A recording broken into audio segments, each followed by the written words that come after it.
Nagash, treated as a disappointment because of his plant magic, was expelled from his family and assigned to govern the abandoned 12th Dominion. Meanwhile, he learned that the territory had been left without a lord for centuries, making others view him with pity. Suddenly, a flood of unfamiliar information rushed into his mind. Overwhelmed by the memories, he realized they belonged to a previous life.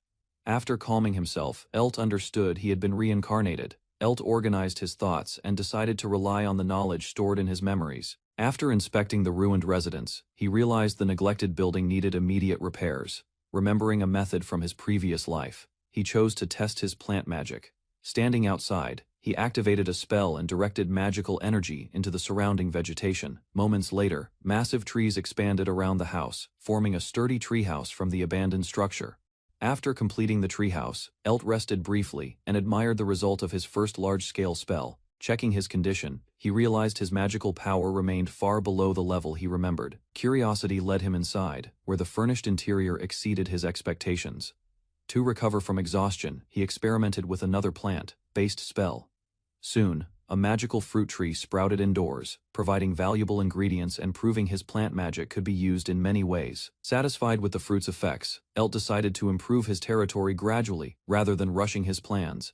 2 weeks passed as he produced large quantities of recovery fruits, through repeated use of plant magic. One day, traveling merchants from the Nyafu race arrived and requested permission to cross his land. After granting their request, welcomed them and received a gift in return. In exchange, hoping to create a beneficial trading opportunity.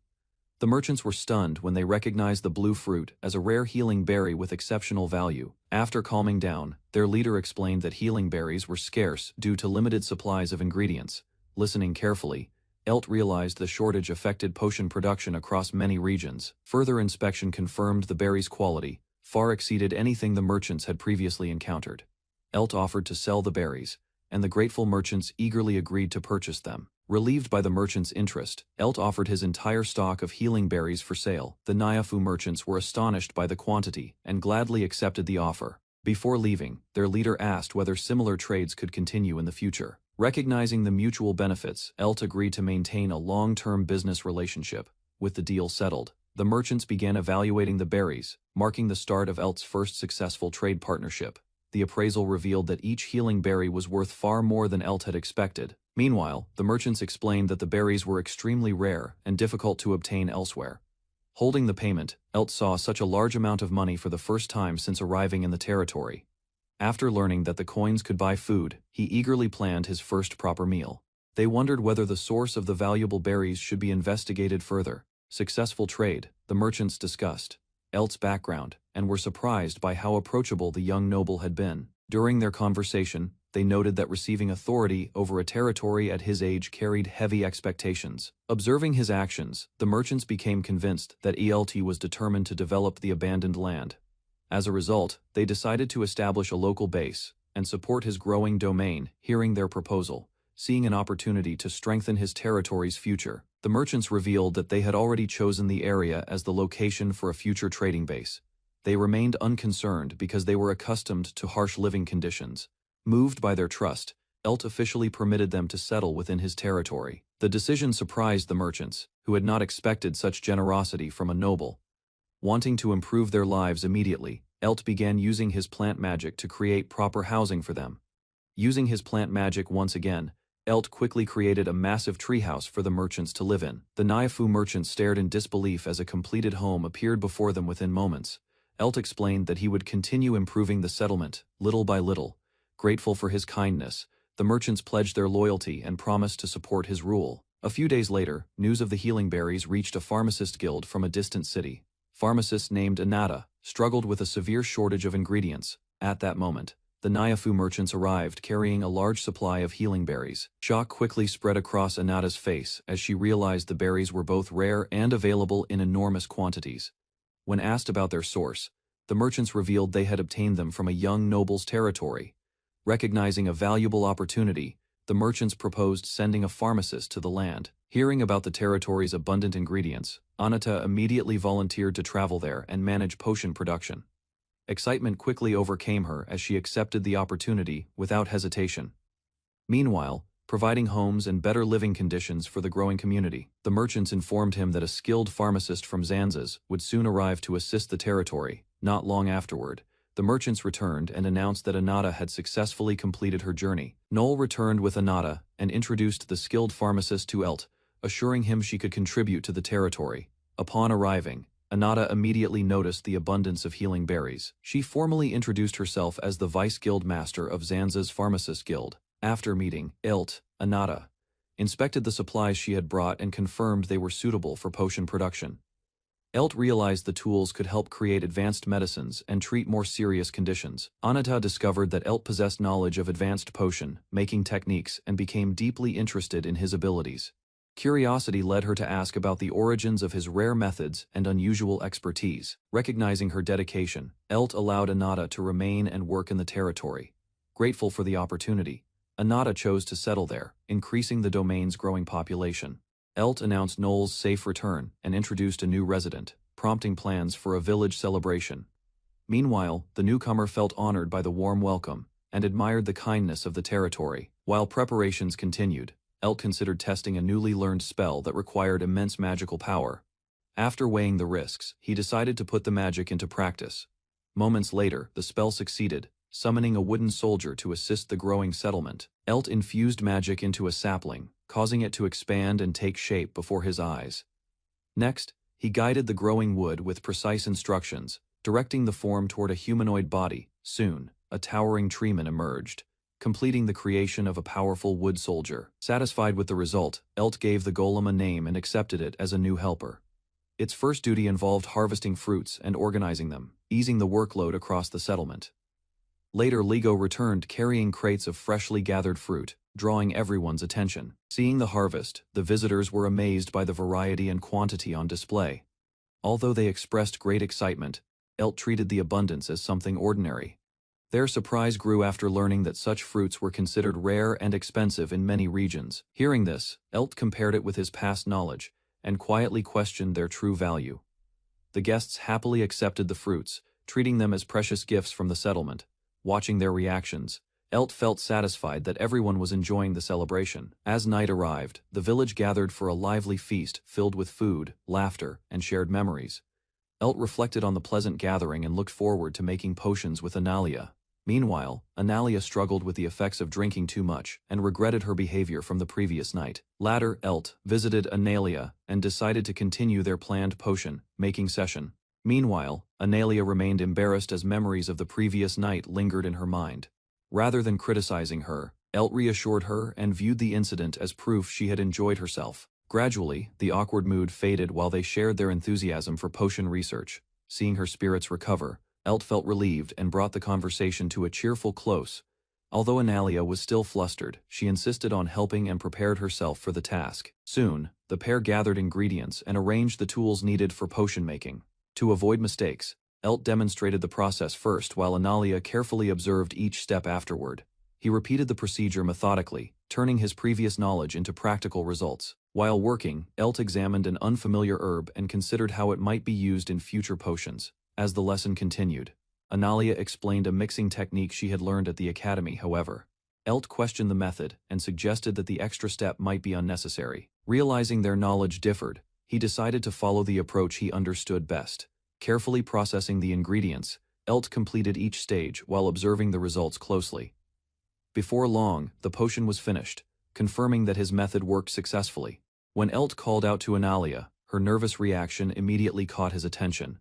Overwhelmed by the successful result, she nearly lost consciousness while admiring the completed potion. After recovering, Analia listened, as Elt suggested testing the potion's effectiveness. Since she possessed the most knowledge about potions, Elt entrusted the evaluation to her.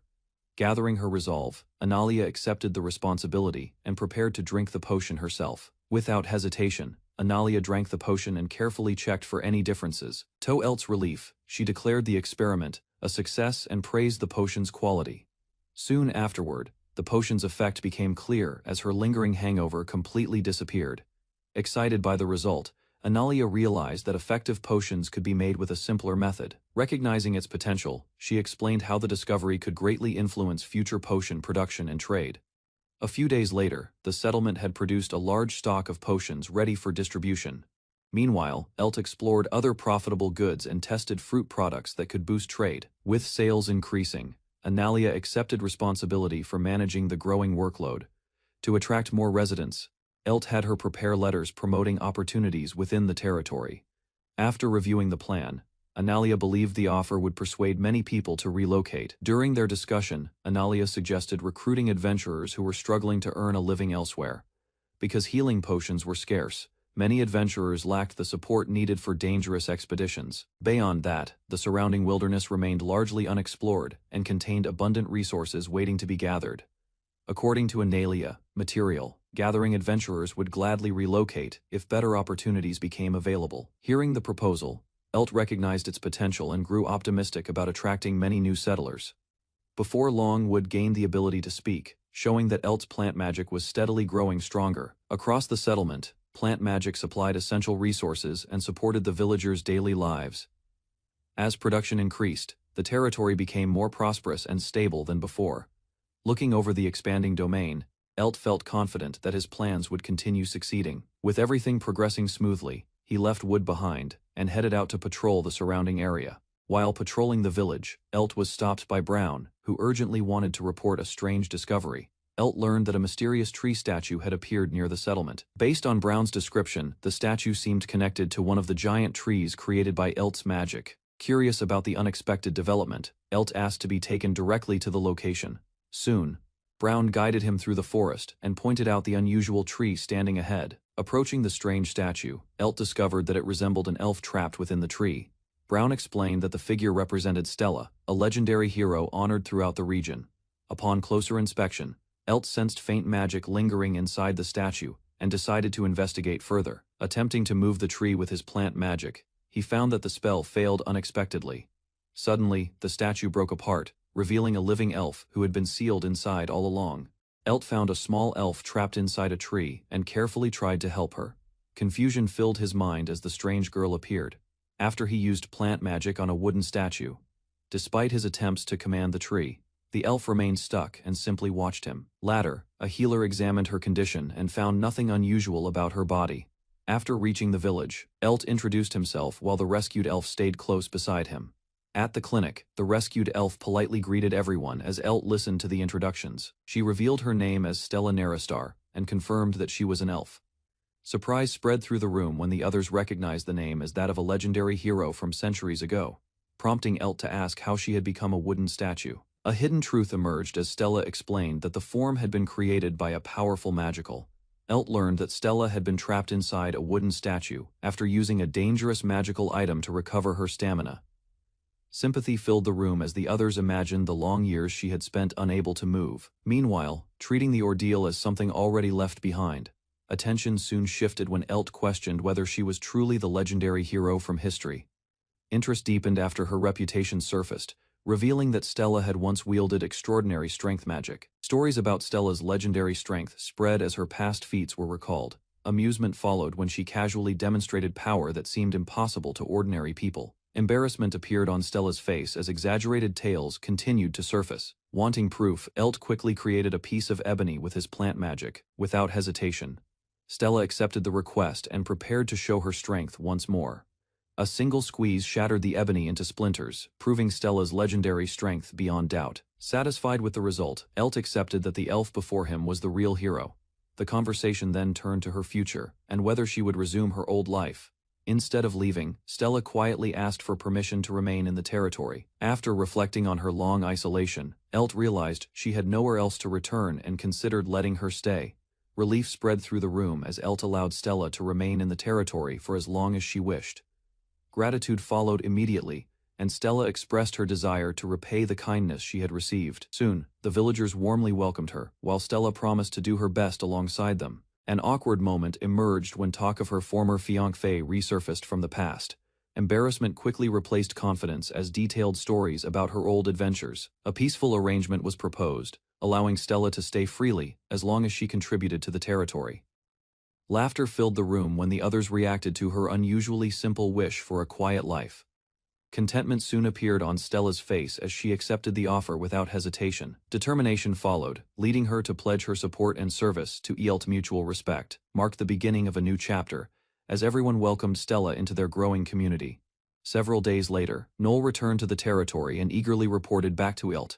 Behind him stretched a long caravan, bringing many travelers through the forest road. Confusion crossed Eylt's face as he wondered why such a large group had arrived. Pride filled Noel as he revealed that every newcomer wished to settle in the territory. Further explanation followed when Noel assured Eylt that each person had been carefully evaluated before joining the growing settlement. New settlers continued arriving, including adventurers who were drawn to the territory's peaceful atmosphere.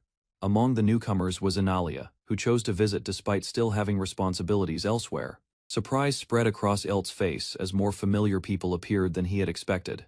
Proud of the result, Noel explained that the territory's growth reflected Eylt's leadership. Meanwhile, Eylt looked over the flourishing land and realized that his efforts had created opportunities that attracted people from many places. Appreciation filled Eylt's heart as he received praise for everything the territory had achieved. Soon afterward, Noel reminded everyone that another important report still remained. Excitement quickly replaced the calm atmosphere when news of a major development was revealed. Curiosity grew as Noel reacted enthusiastically and hinted at the significance of the event. Meanwhile, Eylt learned that a renowned S-rank adventurer had arrived, bringing valuable opportunities for the territory's future growth. Discussion shifted to the newly arrived adventurer as Eylt considered how her abilities might benefit the territory. An official letter from the Adventurers Guild soon arrived, carrying an important proposal. The guild wished to establish a cooperative relationship with Eylt's territory. After reviewing the offer, Eylt concluded that accepting it would be the most practical choice. Careful thought guided his decision, as he focused on the territory's future potential, rather than its current resources. Confidence filled Eylt as he revealed that the territory possessed another advantage beyond plant magic. Attention soon turned to Stella, whose fame and reputation could strengthen ties with the Adventurers Guild. Meanwhile, Stella quietly worked in the fields, while the others discussed her growing influence. Before long, visitors arrived and explored the expanding settlement built among enormous trees. Amazement spread through the newcomers as they discovered that the towering trees served as homes for the territory's residents. Concern arose as Eylt realized the available housing would not be enough for all the newcomers. Rather than delaying development, he decided to expand the settlement before addressing other plans. Plant magic gathered around his hands as he prepared a new solution. Moments later, massive tree houses emerged one after another across the territory. Shock spread through the crowd as they witnessed Eylt effortlessly create entire homes in a matter of moments. Awe spread among the newcomers as they realized the territory's prosperity was supported by Eylt's extraordinary magic. Respect for the young lord grew stronger while people reflected on his achievements. Although praise continued to circulate, Eylt quietly believed his success came from constant effort and improvement. The following day, attention shifted toward formal discussions with the Adventurers Guild. Soon afterward, Eylt reviewed the guild's proposal and prepared to consider the opportunities it offered the territory. Careful negotiations continued as Eylt reviewed the terms of cooperation with the Adventurers Guild. Agreement came easily when both sides recognized the value of the healing potions produced in the territory. Attention then shifted to transportation, with the guild offering support for moving supplies efficiently. After considering the proposal, Eylt acknowledged the practical benefits it would bring. Satisfied that the main conditions had been settled, he turned to Stella and prepared to entrust her with an important task. Eylt assigned Stella a simple mission: represent the territory at the Adventurers Guild in Zanzas. His true goal was to strengthen goodwill and build a friendly relationship with the city's people. Though hesitant at first, Stella agreed to take on the responsibility. Confusion followed when Eylt asked her not to work too hard despite giving her the task. An emotional memory surfaced as Stella recalled her lonely past, leaving Eylt scrambling to apologize for unintentionally upsetting her. Awkwardly searching for the right words, Eylt tried to reassure Stella and offered his friendship. With new friends, loyal residents, and a steadily expanding settlement, Eylt's territory entered another promising stage of growth. Eylt entered the western forest with a group, hoping to find a suitable gift for the Adventurers Guild. Around him, participants spread out and began searching among the dense trees and plants. After noticing useful materials nearby, he directed others to gather them, while examining the area himself. Soon, his plant magic revealed information about the surrounding vegetation and their properties. He focused on plants alone, uncovering valuable resources hidden throughout the forest. As Eylt explored deeper, he realized his plant magic worked far better than expected. Guided by the information flowing into his mind, he located a patch of valuable silver clovers hidden among the trees, watching from behind. The other participants grew impressed by his remarkable knowledge of plants. Elt sensed the presence of a dryad nearby and warned everyone to stop moving, while even his companions struggled to believe such a rare creature lived in the forest. The pair discussed the rare dryad, realizing its existence would be an extraordinary discovery. Using his plant magic, Elt searched the forest and followed the clues hidden among the vegetation. Before long, he noticed a suspiciously large tree standing deeper within the woods. Curiosity led him closer as he examined the unusual tree from nearby. Moments later, a white rose dryad revealed herself, making Elt's search a complete success. Elt greeted the white rose dryad, and she welcomed him without fear. After learning about the nearby settlement, the dryad assured him the forest belonged to everyone. Soon, Elt noticed her withered tree and listened to her concerns. Hearing that the tree would soon need to be moved deeper into the forest, he searched for a solution. An idea emerged as Elt realized his plant magic could create a large tree house for her. The dryad was delighted when Elt used his plant magic to create a massive tree house. After seeing her reaction, he explained that more homes could be made if needed. A new concern emerged as the dryad revealed she wanted to stay together with her companions. His companion proposed another solution and suggested a better place to live. Soon the idea of moving to Elt's village appealed to the dryads, who found the proposal surprisingly attractive. The dryad sensed Elt's connection with plants and felt reassured by his presence. Without hesitation, she decided that she and her companions would stay together wherever they went. In response, Elt offered them a place in his village and promised suitable tree houses. Gratitude quickly spread among the dryads as they accepted his generous proposal. Excitement soon replaced their worries, and the group eagerly prepared to move to their new home. Back at the village, Elt created a massive treehouse to serve as the dryads' new home. Seeing the completed structure, the dryads happily expressed their appreciation for his effort. Meanwhile, Elt learned more about the dryads and discovered that they were a peaceful race. Life in the village soon suited them well, and their gardening skills flourished. Their remarkable ability to cultivate valuable plants revealed just how beneficial their arrival would be. As the dryads settled into village life, Elt realized they were becoming valuable allies. A week later, their gardening efforts produced a wide variety of medicinal herbs for the territory. When Elt asked about healing berries, Titoka estimated they could be harvested within days instead of months. Their extraordinary cultivation abilities impressed everyone and proved how useful the dryads truly were. A letter arrived from the Adventurers Guild, bringing news that caught Elt's attention. A letter arrived from the 3 major guilds, urgently requesting Elt's presence in the city of Zanzas. He learned that adventurers had discovered a strange metal deep within the forest. At the same time, the guilds formally accepted the proposals he had submitted earlier. Relief followed as Elt realized the agreement would improve trade and transportation across the region. With the matter settled, he prepared to travel to Zanzas and investigate the newly discovered metal. Before departing for Zanzas, Elt assigned the investigation to his trusted companions, rather than joining the expedition himself. He encouraged them to handle the task and report their findings. Filled with determination, the group set off confidently toward their destination. Watching them leave, their companion admired Elt's ability to inspire others. Appreciation for his leadership continued to grow, strengthening the trust shared among the members of his territory. Instead of waiting for reports, Elt decided to spend his time improving the village himself. Together with his companion, he headed toward the Dryad settlement to inspect their progress. Near the great tree, he found the dryads working diligently on new projects. While observing the area, Elt discussed suitable plants and trees that could thrive there. Fresh ideas emerged as he considered cultivating coconuts and other useful crops for the village. The dryads happily finished preparing the soil and gathered around the work area. Once everyone arrived, they began a unique activity that involved the freshly loosened ground. Soon, dozens of dryads buried themselves in the soft earth with visible satisfaction watching the scene. Elt was reminded of something similar from his previous life. The mystery was quickly explained when he learned the dryads used mud baths to refresh themselves. While observing the dryads, Elt learned that staying close to soil and plants helped them feel calm and comfortable. Later he discovered that crops grew unusually fast wherever the dryads buried themselves. After finishing his inspection, Elt continued the journey and neared the city of Zanzas. Along the way, the group admired the scenery stretching across the distant mountains. Elt reflected on how much Zanzas had changed since the days when it was only a small village. As the carriage approached Zanzas, Elt explained how the once small settlement had grown into a bustling city. Soon, one of his companions noticed a large statue standing beside the road near the city. The guide calmly revealed that reaching the statue meant they were almost at their destination. Shock spread across the carriage as the familiar figure on the monument became clear, to everyone's surprise, proving how greatly the surroundings of Zanzi's had changed. Seeing her own statue left Stella overwhelmed, and she struggled to accept what stood before her.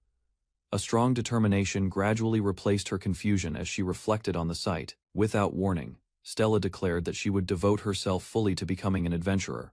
Meanwhile, Elt could only watch the sudden change with bewilderment. Elsewhere, several adventurers continued relaxing in a mud bath, completely unaware of the dramatic moment. After observing the mud baths, Elt confirmed that plants grew exceptionally well around the dryads. Meanwhile, the dryads relaxed under the sunlight, while enjoying their usual routine. Several of them began copying the humans by pouring water over themselves. Confusion followed, as Elt noticed their strange behavior, and quickly stopped them. Misunderstanding was resolved when the dryads learned that human habits did not always suit their own bodies. Humans and dryads grew closer, and their unusual activities gradually strengthened their relationship. Later, Elt recorded the growing population and reflected on the dryads' successful integration into village life. While touring the town, she admired how the once empty area had grown into a remarkable place. Bustling streets stretched ahead, filled with merchants and travelers, seeking treasures from the labyrinth. Suddenly, a familiar statue caught her attention again, appearing throughout the city. Curiosity deepened as she quietly observed the surroundings, causing her companions to notice the change. Moments later, her mood brightened after spotting the Adventurers Guild near the entrance. The guide explained that the statue of Stella was the oldest in Zanzi's, reminding everyone of the city's history. Hearing this, she fell silent as the statue continued to occupy her thoughts. Meanwhile, excitement spread through the carriage as the group neared its destination. Soon after, several people gathered outside a building and waited expectantly. At the entrance, she met a visitor who had come to greet her, prompting a more serious exchange. Leia, the Adventurers Guild master, welcomed Stella after finally meeting her in person. Attention quickly shifted to Leia's unusual appearance, which surprised the group. A closer look revealed bright, sparkling eyes that made her seem more energetic than before. Seeing the change, the others assumed their previous efforts had produced positive results. Elsewhere, a companion looked toward Zanzi's and expected Stella's group to arrive soon. Worried about the others, Elt tried to clear his mind and decided to go fishing with Wood. Without hesitation, Wood agreed and eagerly prepared to join the outing. Outside the house, Elt informed a friend of his plan before heading out. Soon, another companion heard about the trip and asked to come along as well. Before long, the simple fishing excursion turned into a group activity as everyone volunteered to join. Beside the lakeshore, Elt's peaceful fishing trip attracted far more participants than he expected. Watching the crowd gather, he wondered why so many people had suddenly joined. Meanwhile, the others compared the outing to a fishing competition and grew increasingly interested. After hearing the idea, Elt explained a simple contest based on catching the largest fish. With the rules decided, the lines were cast into the water and the competition began. As time passed, Elt noticed that none of the fish seemed interested in the bait. Suddenly, Tetoka appeared and observed how seriously everyone was treating the activity. Since fishing was unfamiliar to her, she became curious and asked about it. Hearing her interest, Elt offered to prepare a fishing rod so she could participate. Using nearby materials, he quickly crafted one and completed it without delay. Receiving the handmade fishing rod, Tetoka happily treasured the gift and prepared to join the activity. After examining the bait, she revealed a special dried herb ball that seemed more useful. Curious about the idea, the group attached it to the line and cast it into the lake. Almost immediately, something powerful grabbed the bait and pulled hard. Caught off guard, Tetoka struggled to control the line until Elt stepped in to help. After the struggle ended, Tetoka thanked Elt and admitted she had not expected such a result. Once she explained the herb ball's ingredients, Elt became curious about how it was made. Nearby, she revealed that the herbs came from plants grown by her people. Interested in testing the bait further, Elt asked for another herb ball and received one. Moments later, fish rushed toward the lure, proving the herb balls were remarkably effective. Inspired by the herb bait's success, Elt quickly crafted a large basket for collecting fish. Soon afterward, the group developed a more efficient method for gathering their catch. Fish steadily filled the basket, and Elt confirmed that everything worked perfectly.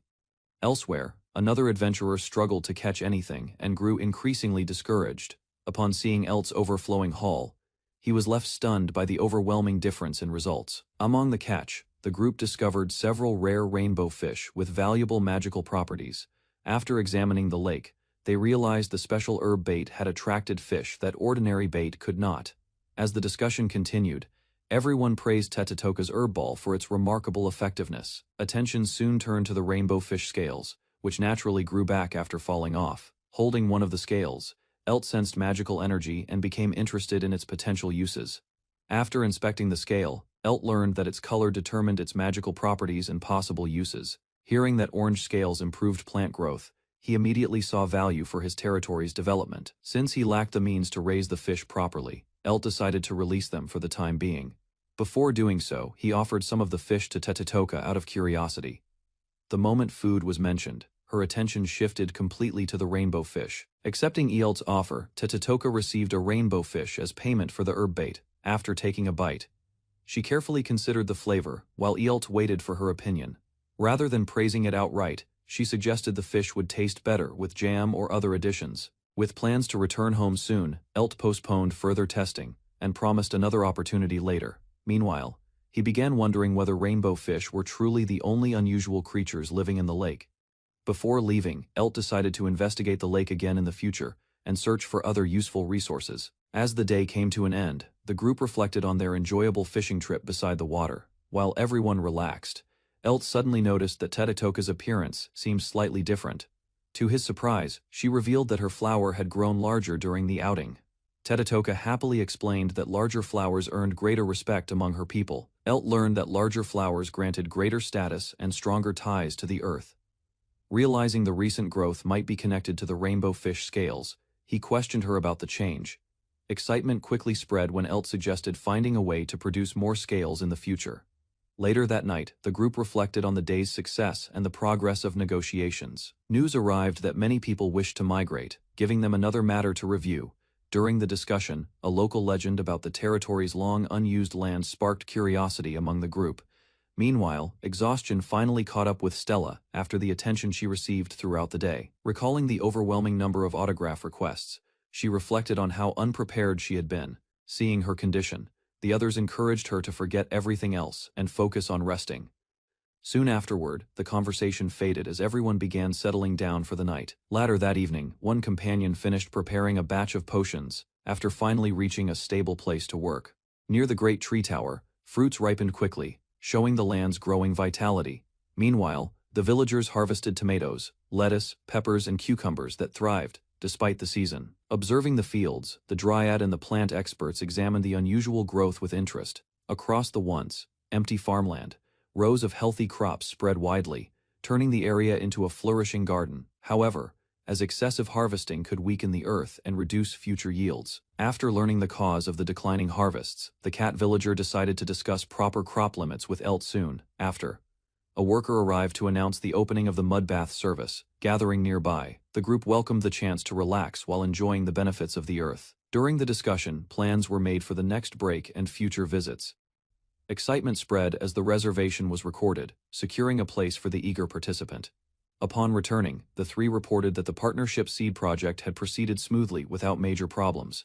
Hearing the results, Elt learned that the seeds had been successfully planted and accepted by their partners. Furthermore, the group credited Stella's presence and careful support for helping the negotiations succeed.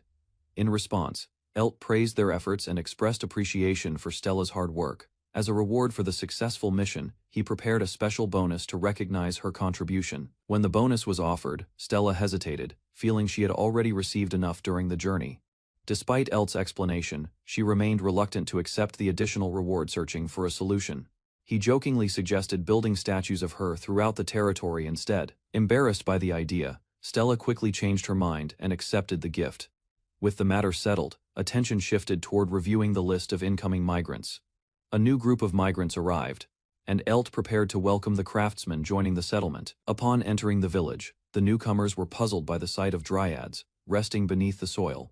Elt reviewed requests from specialists who wished to investigate the ancient lake and surrounding waters. Additional reports came from botanists and forest researchers, while another inquiry asked for the village's official name. He realized the growing settlement would soon need a proper public identity. While discussing possible names, Elt learned that many towns were named after local landmarks products. At the suggestion of using Stella's name, the idea immediately made both her and Elt uncomfortable. Rejecting that option, he turned his attention toward the village's most distinctive specialty.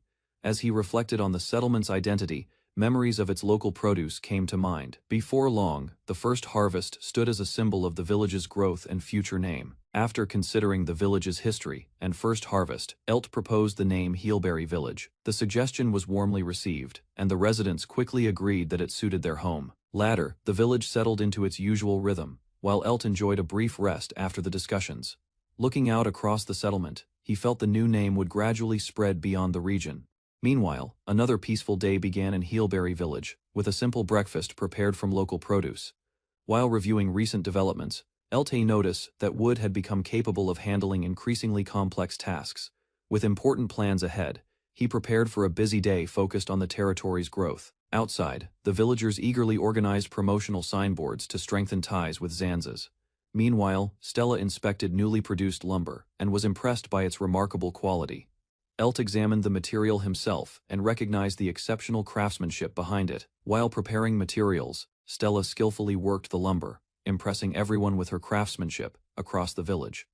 Residents gathered to create signboards using wood and flowers for promotion. Meanwhile, Elt practiced making decorations by hand instead of relying entirely on magic. Soon, fresh flowers were delivered, providing colorful materials for the project. By the end of the session, the team had made steady progress and looked forward to finishing the billboards.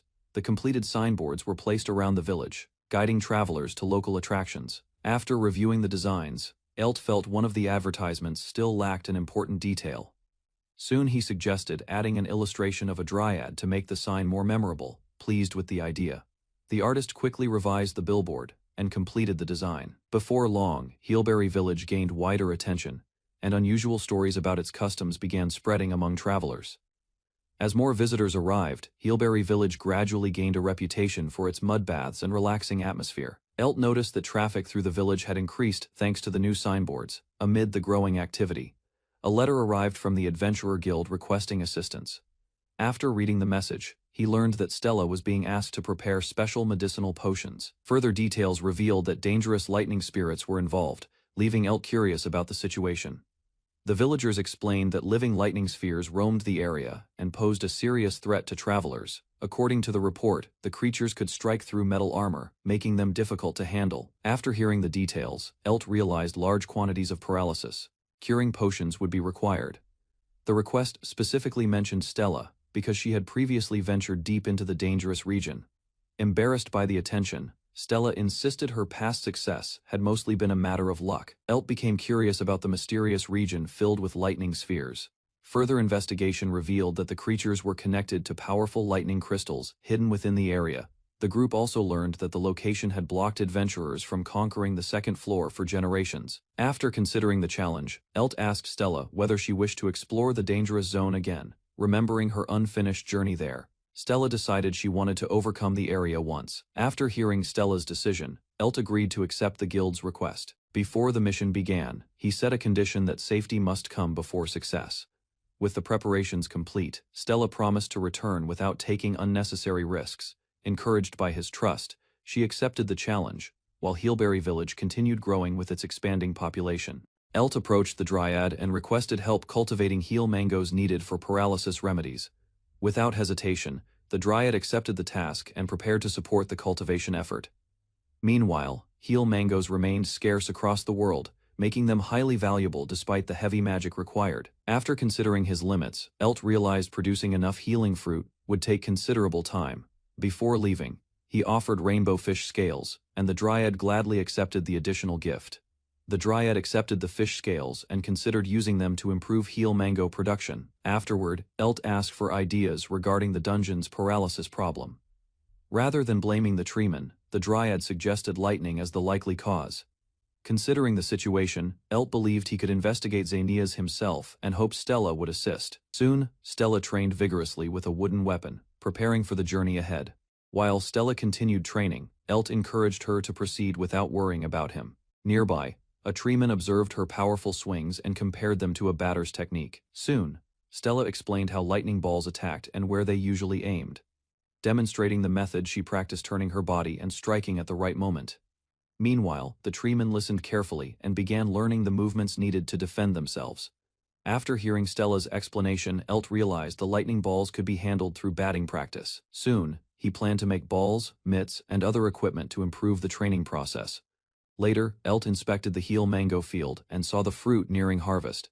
Meanwhile, Lila volunteered to handle the difficult harvesting work and future potion preparation. Elsewhere, the Dryad carefully tended the orchard, ensuring the heel mango cultivation continued successfully. The Dryad worried about harvesting the heel mangoes, but Elt assured her he would seek help from adventurers. Confused by the idea, she misunderstood his explanation and compared adventurers to beings buried in the soil. Nearby, several berry Dryads appeared perfectly content, surprising the others. Lila observed their behavior and concluded they genuinely enjoyed it. Soon afterward, a messenger arrived with a letter from the Adventurers Guild. Elt received a letter from the Adventurers Guild and gladly welcomed the guildmaster's planned visit. The next day, he visited Stella and was surprised to see her dressed differently than usual. Proudly, Stella explained that Analtia had chosen the outfit for her. After complimenting her appearance, Elt remembered his promise to taste Stella's cooking. She presented a traditional elf dish called Ice Dragon's Fang for him to try. Stella served a dessert made from shaved ice, using clear water and magic tools she had brought from Knoll. After tasting it, Elt enjoyed the dish and asked why she wanted his opinion. Hesitantly, Stella explained that she hoped more elves could someday live in the territory. Hearing her wish, Elt agreed to welcome immigrants and continue expanding the village. Meanwhile, he kept eating the dessert and praised its excellent flavor, easing Stella's concerns. While resting, the Dryad reflected on how different the customs of other races were from her own. Meanwhile, Elt expected that more immigrants would eventually arrive from beyond Xenius. After leaving Stella's home, he noticed a lively gathering nearby and grew curious. Soon, Elt discovered several residents enjoying a meal together with great enthusiasm. Watching from a distance, he saw everyone praising the food and appreciating the unique flavors. While passing by, Elt noticed the Dryad and a resident acting unusually excited. Curious about the situation, he listened as the Dryad asked to share a secret. Leaning closer, she proudly revealed that they had obtained a large amount of fertile soil. For a moment, Elt struggled to understand why the discovery caused such excitement. The reason became clear when he saw enormous piles of soil gathered for future cultivation. Examining the soil, Elt learned it had been brought from another location because of its exceptional quality. Meanwhile, the Dryads explained that the rare fertilizer was as valuable to them as precious treasures. Although other options existed, the Dryad revealed that this special soil was the one she truly wanted. Elt asked for details and discovered it contained many valuable ingredients. After inspecting it more closely, he was amazed to hear the soil was worth even more than silver. Smelling the prized soil, Elt finally accepted that it was genuinely special to the Dryads. Meanwhile, the delighted Dryad hurried away, eager to bury herself in the newly acquired fertilizer. Stella arrived and noticed the unusual excitement surrounding the gathered soil. With a smile, she explained that the shipment had finally arrived after being specially prepared, according to a horticultural recipe. Hearing that, Elt suddenly realized even Analia had been eagerly waiting for the fertilizer's arrival. Although Elt viewed the fertilizer as a gardening resource, Stella reminded him that plenty remained for ordinary plants. Meanwhile, excited Dryads eagerly lined up for their chance to be buried in the precious soil. They shared the high-quality dirt without arguing and enjoyed the experience together. Before long, even the adventurers joined in and began trying the unusual mud bath later. The Dryads announced a barbecue celebration and invited Elt to take part in the festivities. When the invitation was offered, Elt gladly agreed to join the Dryad celebration. Soon, everyone gathered around the barbecue and enjoyed freshly harvested vegetables from the territory. After tasting the food, the guests praised the flavorful sauce that perfectly complemented the grilled produce. Meanwhile, laughter and conversation filled the gathering as the celebration continued peacefully. Before long, attention turned toward fried fruit, and fresh ingredients were brought out for the next dish.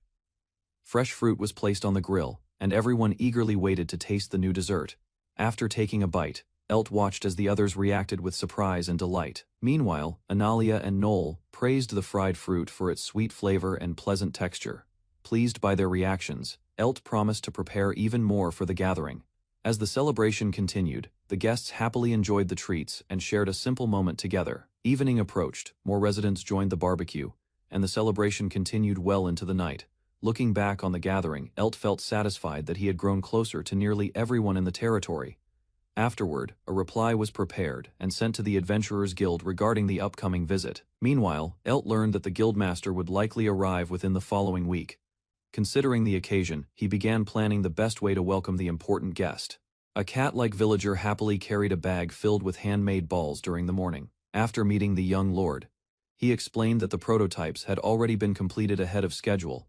Unable to resist the urge, the energetic villager admitted he wanted to throw the balls himself. Meanwhile, Stella practiced at the village center while the pair approached her. Stella revealed she had made the balls resemble lightning balls after recalling the recent barbecue. The young lord examined one of the lightning balls, while the cat-like villager watched with eager anticipation. Moments later, the villager grabbed a ball and launched it with great excitement across the field. Satisfied after several throws, he stepped back as another ball unexpectedly flew toward a nearby tree. Adventurers gathered and learned how to handle the lightning balls properly. Training continued throughout the day, helping the group prepare for future battles while supporting other village tasks. A week passed quickly, as the village continued its steady development and preparations. During that time, the Adventurers Guildmaster Leia arrived to visit the growing territory. After a formal introduction, Elt welcomed her and guided her through the village. Observing the surroundings, he noticed that Leia remained composed despite her long journey. Meanwhile, built through careful management and a remarkable safety record, Elt reflected on the guild's principles and appreciated its focus on safety and proper training. Soon he guided Leia to a massive tree structure created through plant magic. Examining the area, she learned that fertile soil greatly enhanced the effectiveness of such spells. Their discussion shifted to the progress of paralysis, healing potion production and future plans. Impressed by the results, Leia praised Elt's achievements and the village's rapid development. Continuing the tour, Elt warned Leia that the next location might appear unusual. Ahead of them lay several dryads buried in the ground, creating a strange sight across the field. Before entering, Elt explained that this was how the dryads rested and spent their time. Reaching the area, Leia observed the group quietly gathered beneath the open sky. Amusement soon replaced her surprise, as she noticed flowers blooming from the tops of their heads. Leia paused at the unusual scene and confirmed that the buried dryads were merely sleeping.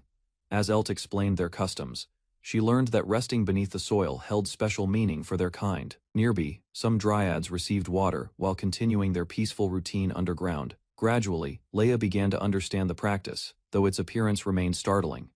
Their tour continued, as she connected the dryads' habits to the village's well-known mud baths. Leia arrived at a mud bath where several adventurers rested while buried beneath the warm mud. Observing them closely, she noticed healthier skin and better hair condition than she remembered. The guild master quickly identified the adventurers despite their unusual appearance. Intrigued by the treatment, she listened as Elt suggested trying the village specialty herself. Delight soon replaced hesitation when she gladly accepted the invitation to experience it firsthand. Leia enjoyed the mud bath so much that Elt considered her visit a complete success. Some time after returning home, she sent an aquarium as a gift to thank the village. Seeing the new arrival, Elt immediately began planning to raise fish. Soon, a large tank was prepared to support the project. Curiosity spread through the village as everyone examined the aquarium and discussed its value. The villagers examined the aquarium and learned that its value came from advanced craftsmanship rather than decoration. Further inspection revealed magical tools that kept the water clean and suitable for fish. Elt realized that fish farming knowledge was still limited in the region. Determined to make use of the gift, the group agreed to research and test different methods. Using supplies already available in the village, they began preparations for raising rainbow fish near the lake.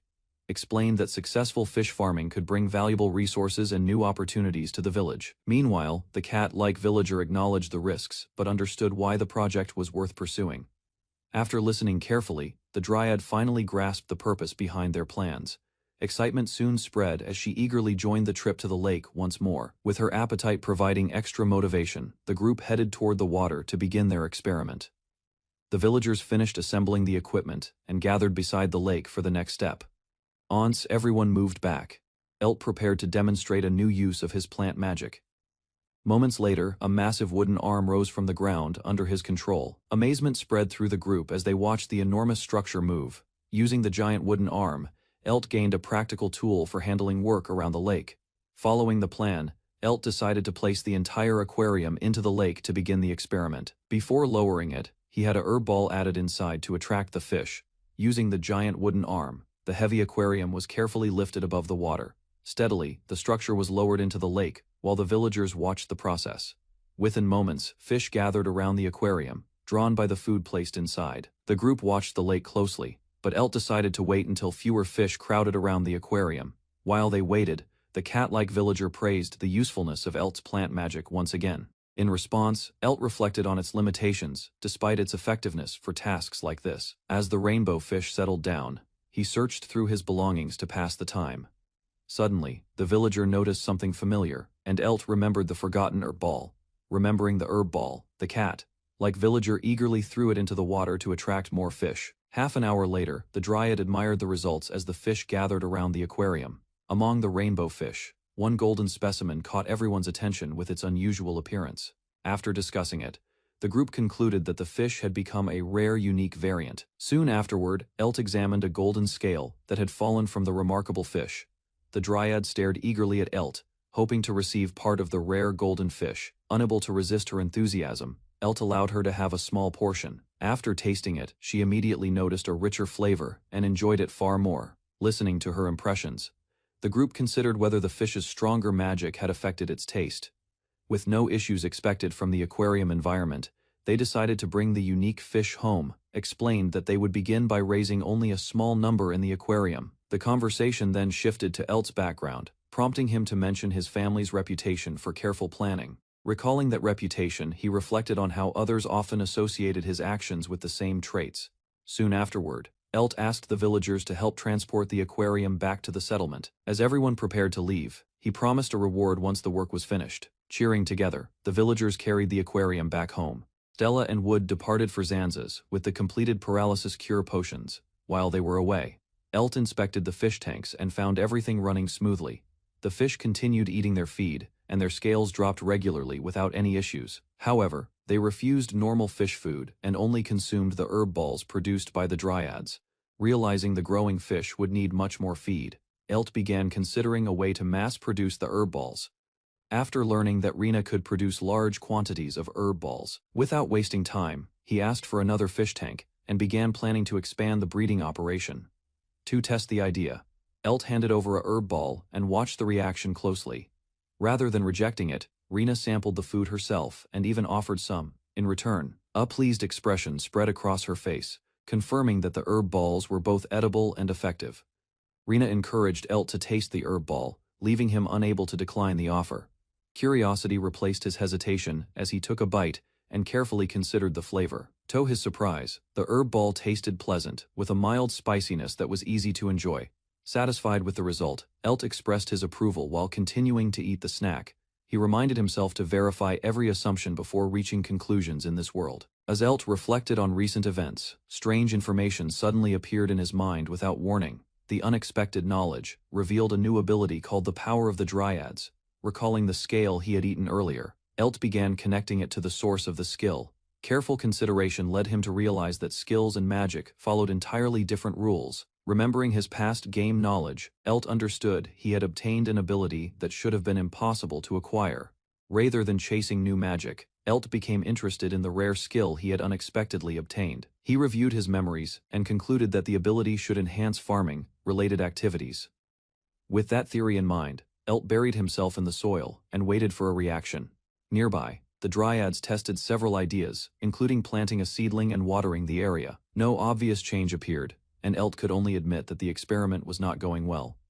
While thinking about the dryads' habits, Elt realized their daily activities might reveal the true purpose of the skill, leading him to focus on the process of making herb balls rather than consuming them. Following the dryads' guidance, Elt carefully kneaded the ingredients and observed each step of the work continued. He learned that herb balls could be eaten by their creators when necessary suddenly, signaling that the experiment had finally produced a result.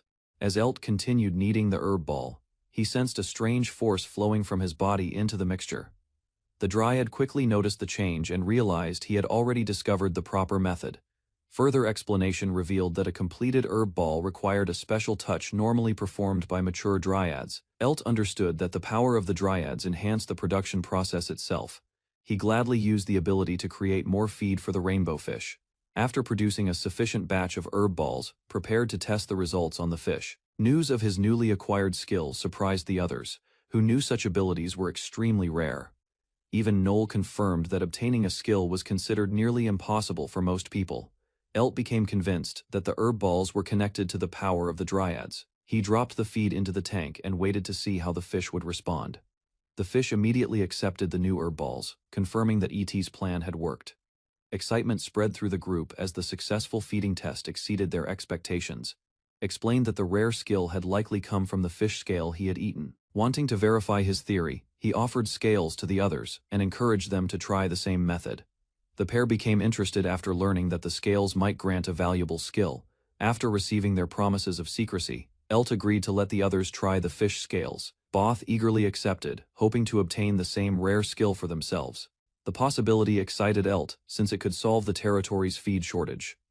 Soon, the three worked side by side, carefully kneading herb balls together. Once the task ended, they checked for changes, but no new skill appeared. With herb ball production secured, Elt planned to expand rainbow fish farming and help more people obtain useful skills. He expected the fish scales to improve future harvests and create new opportunities for the territory.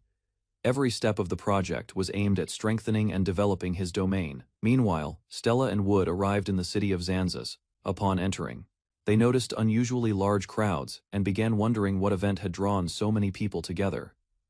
While exploring Zanzas, Stella noticed a public announcement attracting attention from crowds across the city. She learned that many adventurers had gathered for a major challenge. Wood suggested staying close together so they would not get separated by the growing crowd. The group soon discovered that the event was connected to the world's most dangerous dungeon. Excitement spread quickly as people discussed the challenge, and the city became even more lively. The group entered the first dungeon floor, a vast area known as the Meadow of Deathbirds. Guided by experienced adventurers, they advanced carefully along a safe route. Suddenly, a strange bird monster appeared, drawing everyone's attention with its unexpected appearance. Two fluffy, rank monsters bounced around the field and collided playfully, drawing attention from the nearby adventurers. While the group admired their appearance, it became clear the creatures eagerly approached anything that moved. Calmly, the elf explained that they stayed harmless, unless someone acted aggressively toward them. Remembering past reactions, she considered how others often misunderstood the monster's behavior. After watching them more closely, she decided there was no need for concern. The elf remained fascinated by the fluffy cockatrices, while the adventurers struggled to understand her excitement. Later, the group stopped beside a river to rest, and the monsters happily played in the clear water. Concern spread among the adventurers, who found it difficult to stay calm around so many A-rank creatures. Even more cockatrices gathered, making the peaceful scenery feel overwhelming. She continued insisting the monsters posed no threat, and saw no reason for alarm. A young cockatrice suddenly approached the group, causing the adventurers to panic. Before anyone could react, the elf hurried forward and stopped them from making a reckless move. Stepping between both sides, she explained that provoking the creature would attract more cockatrices to the area. Although the adventurers remained uneasy, she calmly took responsibility for handling the situation herself. Curious Chick focused on the item in her hand, and peacefully lost interest in the group. The elf offered food to the young cockatrice, and reassured it that the group would leave peacefully. Soon, the chick happily accepted her affection, allowing the adventurers to observe without trouble. After resolving the situation, the party returned to exploring the mysterious area beyond the mountains. Meanwhile, their plant companion promised to assist as they advanced deeper into the region. With preparations complete, the elf confidently led everyone toward the next stage of their journey. The party entered the second floor of the Mountains of Infinity, where dangerous warp balls floated across the rocky valley. Carefully, everyone ran through the area while avoiding the moving obstacles blocking their path. As the challenge continued, but steady encouragement helped them keep advancing. Eventually, they reached the destination, and the elf admired the strange sounds echoing around them. Beyond the passage, a crystal-filled land appeared, revealing the habitat of the lightning spirits. While exploring the crystal habitat, the elf noticed a lightning spirit, and became curious about its unusual power. Without hesitation, she grabbed a bat and prepared to challenge the floating creature. After carefully tracking its movement, she focused on the exact moment it entered range. A powerful swing connected with the spirit, sending it flying across the crystal field. Once the attempt succeeded, the group cheered while she quietly recovered from the effort. After finding another lightning spirit, the elf decided to continue the experiment while her companions provided support. Remembering her earlier training, she carefully prepared her stance and aimed for the moving target. Several clean hits followed as she successfully struck the spirit again and again. Unexpectedly, the final swing sent the creature flying farther than she intended. Seeing the opportunity, the mage finished the task with a precise spell before the spirit could escape. The elf thanked her companions for their help and acknowledged their skill in handling the fast-moving spirits. Meanwhile, the plant companion demonstrated impressive strength, earning further praise from the group. Afterward, The party continued deeper through the crystal-filled cave in search of more lightning spirits. Surprisingly, none appeared along the way, leaving everyone confused about the sudden silence. Considering the situation, the adventurers suspected they had already cleared most of the spirits from the area. Following the trail deeper into the cave, the party searched for the source that attracted the lightning spirits. While inspecting the crystal formations, the mage suddenly noticed a strange movement among the glowing structures. Moments later, a giant golem made of lightning crystals revealed itself before the group. After sensing its overwhelming magical power, the adventurers realized their usual attacks would be ineffective. They discussed retreating, but the elf believed the enemy could still be defeated. The party analyzed the crystal golem and realized its physical strength was lower than its magical power suggested. Confident in her throwing skills, the elf began considering a plan to exploit that weakness. Meanwhile, far away in Heelberry Village, a cat-like child happily carried a collection of balls. Soon, the child excitedly asked Elt to join a game and gathered everyone's attention. Before long, several children rushed over, eager to play together with Elt back in Heelberry Village. Elt agreed to help the children play a game involving throwing and fetching balls. Excited cheers filled the area as the children eagerly chased after every ball he tossed. Watching from nearby, the elf recalled how seriously Stella had practiced throwing objects. At the time, Elt doubted that training would ever have a practical purpose. Later, that same skill proved decisive when Stella shattered the crystal golem with thrown rocks and crystals. Proudly, the elf explained that her throwing skill came from practicing with Elt, then prepared to collect the rewards. Near the deepest area, she discovered a mysterious rainbow-colored stone among the remaining crystals. After examining the surroundings, the party concluded that only the golem excitement spread through the group as they realized they had become the first people to clear the unexplored layer. Suddenly, a familiar cockatrice appeared from the bushes, startling everyone on the spot. Cockatrice approached the group again, and the elf decided to reward its curiosity with another herb ball. One by one, she handed out treats, and the excited cockatrices happily gathered around her. Before long, the fluffy creatures surrounded the elf, leaving her completely delighted by their affection. As the bond deepened, she unexpectedly gained a new skill related to taming cockatrices. She showed the mysterious stone from the unexplored area and began discussing its origin with Elt. The elf showed the mysterious stone to Elt, but neither understood its true value. After thinking carefully, Elt connected recent discoveries to knowledge from his previous life. Finally, he identified the treasure as a cockatrice queen's egg with enormous potential. Elt asked about the cockatrice queen and learned that it led the flock with greater intelligence than the others. After hearing that the queen was much larger and rarely left its nest, curiosity then shifted toward a mysterious egg, and he wondered whether it could be hatched. Excitement took over as the elf eagerly pushed for an attempt despite having only theoretical knowledge.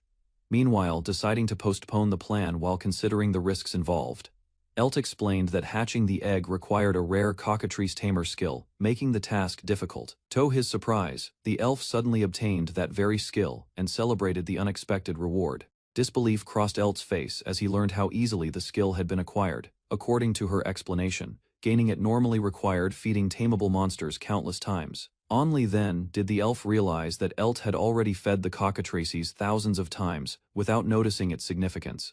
Elt visited Analia's house to seek help with hatching the cockatrice queen's egg. Analia and her companion readily agreed to assist in any way they could. A question soon arose when Elt pointed out that neither of them had experience raising monsters. Instead of denying it, Analia admitted it was her first time with a cockatrice queen.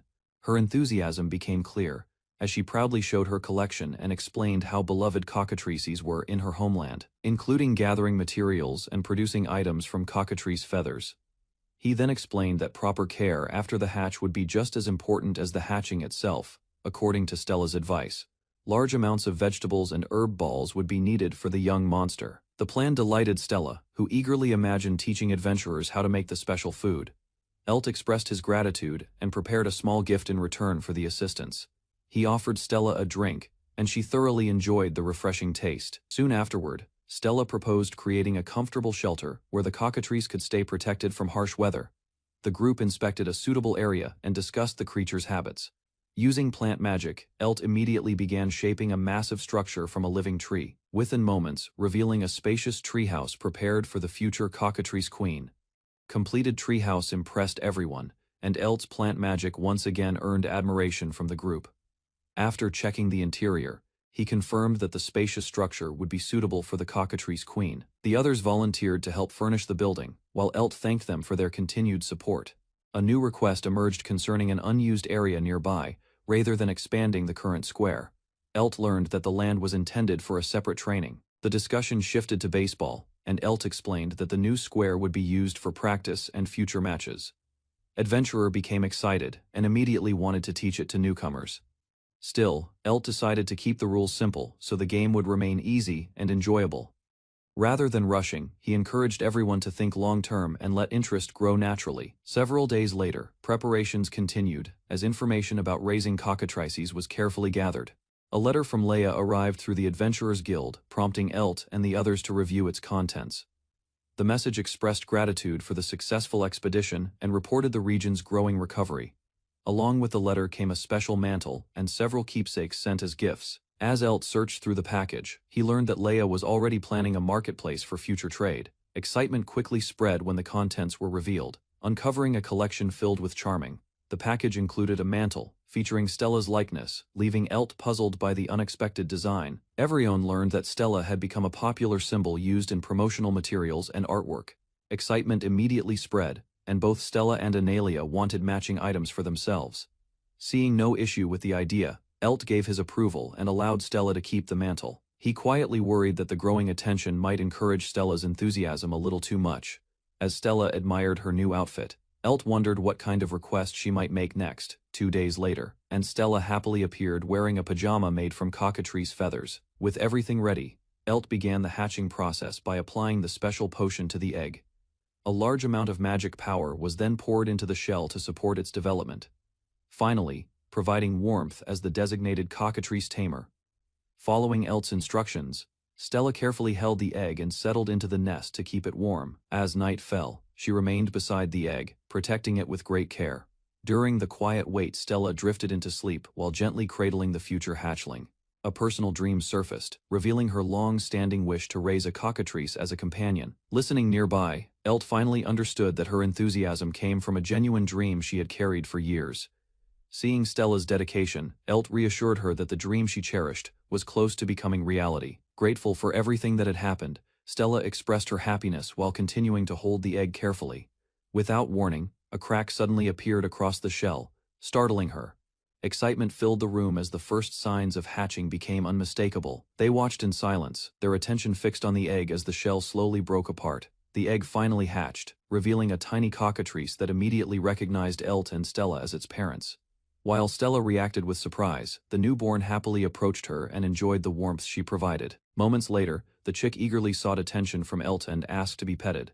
Elt gently stroked the little creature, and it quickly relaxed under his touch. Stella reached forward as the newborn turned its attention toward her as well. The newborn cockatrice enjoyed the attention, happily relaxing as Elt and Stella gently petted it together. Both remained by its side, watching the small creature settle comfortably into its new home. Later that night, Stella quietly asked Elt to stay nearby for the chick's sake. After hearing the request, he agreed, believing the young cockatrice would feel safer with both parents present.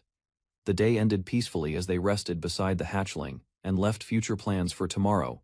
Elt, Stella, and the newborn cockatrice slept peacefully together. A boy woke to a peaceful morning and greeted the day as birds sang outside. Nearby, Stella emerged from her nest, like bed, and noticed him watching. Leaving her startled, embarrassment quickly took over as she tried to fix her messy hair. After his apology, Stella explained that her hair was always untidy after sleeping. Meanwhile, Peep opened its eyes, called for its parents, and cheerfully welcomed the new morning. Peep woke up hungry, while the boy and Stella gathered around to start the morning together. Remembering advice from the adventurers, he prepared a meal made from petrified tree leaves favored by cockatrices. With no rivals nearby, Peep eagerly enjoyed the food and finished eating without hesitation. Later, attention shifted to the newly hatched chick, and the pair began considering a suitable name. To find the best choice, they reviewed a list of names and searched for one worthy of a future queen. After reviewing the list, the boy settled on a name while Stella eagerly awaited the decision. Drawing from ancient Elvish language, he chose Dia, a name associated with the sun. Excitement spread through the room as Stella agreed that the name suited the young cockatrice perfectly. Soon afterward, Dia began recognizing the name and reacted happily to it.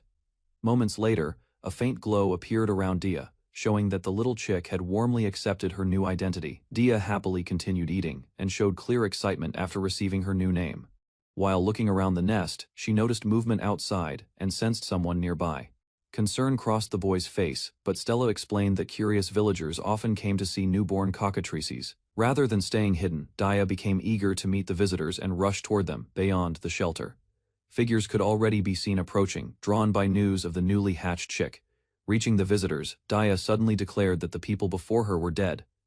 Confused by the statement, the boy and Stella tried to understand what she was seeing. After examining the situation, he realized the villagers were under a curse and had buried themselves in mud to ease its effects. Although Dia remained puzzled, he decided to postpone a full explanation until she grew older. Soon, Stella demonstrated the villagers' unusual habit of sunbathing in flower beds. Patiently, the boy explained that the flower-like villagers were alive and simply enjoyed soaking up sunlight. Reassured by the explanation, Dia promised to ask questions whenever something seemed strange. Not long after, a cat-like visitor arrived and greeted the group with cheerful energy. Surprise spread across the gathering when the newcomer realized the tiny cockatrice could speak. Visitor praised both Dia and her caretakers, while admiring the unusual little chick. Dia asked the cat visitor whether he also enjoyed sunbathing among the flowers. Cheerfully, the cat agreed and even looked forward to sharing the experience with Dia when she grew older. As the conversation continued, fatigue slowly caught up with Dia and her eyes began to close. Nestled in Stella's arms, the sleepy chick asked for gentle affection before drifting off, noticing her exhaustion. The boy decided it was time to carry Dia home. Stella expressed her wish to remain by the young chick's side until she grew up. Meanwhile, the boy realized Dia would probably prefer waking up to Stella's presence, rather than his own. He brought up a proposal and carefully asked Stella to hear him out. Awkwardness briefly filled the air as both struggled to respond and encouraged the other to speak first. Eventually, he suggested living together for Dia's sake, and Stella quietly accepted the arrangement. Informed everyone that Stella would be staying with Dia until the young cockatrice grew up. Stella returned with a special pillow she always carried when staying away from home. The next morning, Dia woke up full of energy and eagerly greeted the household. Soon, she met a walking tree and became fascinated by the unusual member of the family. After hearing Dia's curiosity, the boy gently reminded her not to judge others by their appearance alone. She began seeing the walking tree as an older brother and part of her family. Encouraged by the idea, the tree accepted the role, making Dia his little sister in return. Meanwhile, the boy reflected on the unusual family bond and found the arrangement surprisingly natural. Later, Stella noticed that Dia's ability to sense magic had improved considerably. They discussed teaching Dia about magic, after discovering her remarkable talent for detecting magical energy. Recognizing Dia's intelligence, the boy decided to wait before teaching her magic. Soon afterward, Dia happily asked for affection from both caretakers and enjoyed every moment of their attention. The family gathered around the sleeping chick and wished for her healthy growth. Conversation then turned to dinner, and the boy offered to prepare a meal for everyone.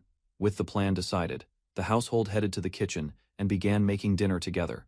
While preparing dinner, the boy worked in the kitchen as Stella and the tree quietly watched. Surprised by the sight, Stella learned that he preferred cooking for himself, despite having others who could help. Wanting to contribute, believing her cooking would better suit local tastes. However, the boy felt she was already doing enough and did not want to burden her with more household work. Instead, explaining that his skills would fade without regular practice. After dinner, the boy asked Stella to spend time with Dia while he finished preparing a few things. Meanwhile, he reflected on Stella's cooking skills and admitted that her experience far exceeded his own. More than anything, he wanted everyone to stay close to Dia. Later, he carefully explained a new sleeping arrangement to keep the household comfortable and safe, listening to the plan, helping the boy better understand their family's habits. Stella accepted the plan, though the situation still felt slightly awkward.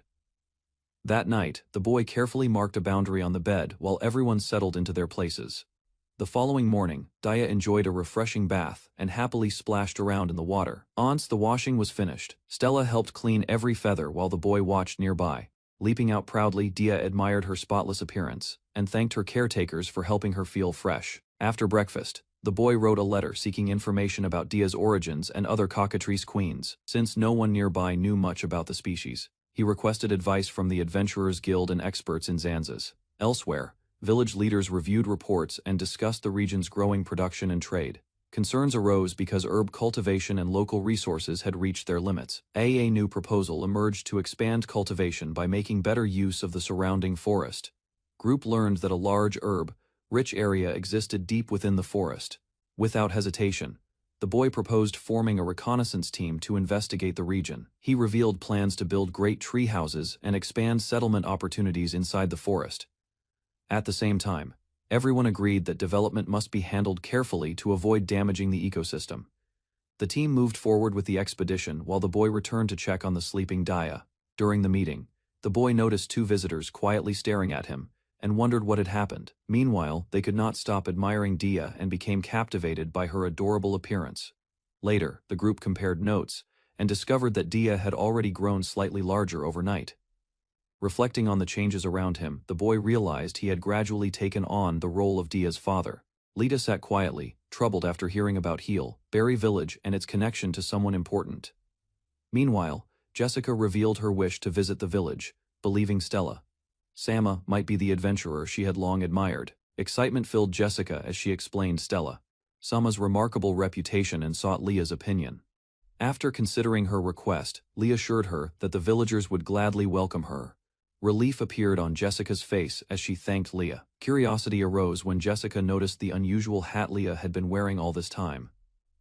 A pleased expression appeared as Leah admitted she had been waiting for someone to ask about it. Rather than treating it as decoration, she explained that the hat was a souvenir and part of her personal testing. Amusement spread through the room while Letta described its practical value. Finally, Jessica examined the hat more closely, as Letta demonstrated one of its hidden features. Letta pulled the string on her hat, causing it to react unexpectedly. Surprise followed as Jessica realized the hat responded like a simple magical tool. With a practical goal in mind, Lee suggested using the hat to attract attention to Heal, Berry Village. After watching the hat repeatedly react, Jessica quickly grew fond of its charm. Before parting ways, Leah offered encouragement and wished Jessica success on her journey as an adventurer. Outside Heal, Berry Village, a hunter delivered a freshly gathered item for appraisal. Inside, the staff sorted through the growing collection and prepared to examine the findings. Careful inspection revealed the root came from a full-war archer. Further discussion suggested the creature population had increased beyond normal levels. Signs on nearby trees supported the theory, leading them to suspect conflicts among the monsters in the forest. Deep within the forest, thoughts turned to the mysteries hidden among the trees. Back at home, Dia proudly showed how much she had grown after being cared for so well. Praise from the family filled her with joy as she celebrated her progress. Soon afterward, Dia expressed a desire to explore beyond the house for the first time. Hearing the request, the adults considered the idea and discussed whether she was ready for the journey. Recently, Dia had become energetic and spent her days exploring every corner of the house. To satisfy her curiosity, the family decided to take a leisurely walk around the village together. Sunlight and new scenery filled Dia with excitement as she eagerly led the way. During the stroll, attention shifted to a newly tailored outfit prepared with special care. Its design included a small seat for Dia, allowing her to travel comfortably while staying close to the family. During the village walk, Dia noticed a gathering and became curious about the activity. Nearby, villagers were preparing herbs and working together on an important task. One worker carefully adjusted the herbs while checking their quality and texture. After testing the softness, the group confirmed the preparation was progressing as expected. As the work continued, Dia happily sampled different flavors, turning the herb processing day into an enjoyable experience. While exploring the village, Dia became distracted by a passing carriage and watched it with fascination. Its luxurious appearance suggested that important visitors had arrived from a distant city. Curiosity quickly grew as Dia tried to understand the purpose of the unfamiliar vehicle. The group decided to welcome the newcomers and approached the carriage together. Moments later, Stella appeared before them, and Dia immediately recognized the adventurer she had been hoping to meet. Excitement overflowed as Dia suddenly attempted to introduce herself to the newly arrived guests. Jessica froze in disbelief when the small creature appeared to speak.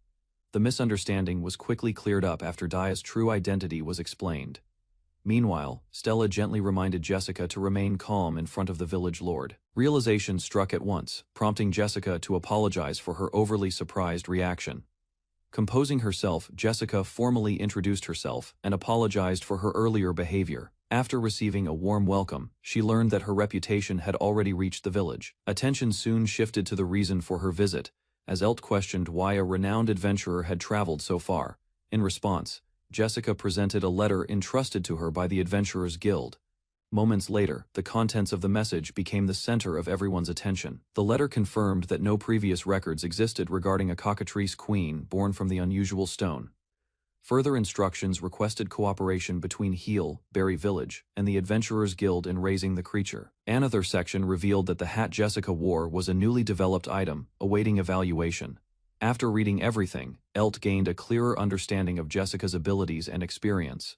Meanwhile, encouraged the village to learn from her knowledge for as long as possible. After reading the letter, Elt decided to give Jessica an advisory role within the village. Soon afterward, he explained that Leia would occasionally seek Jessica's help on various matters.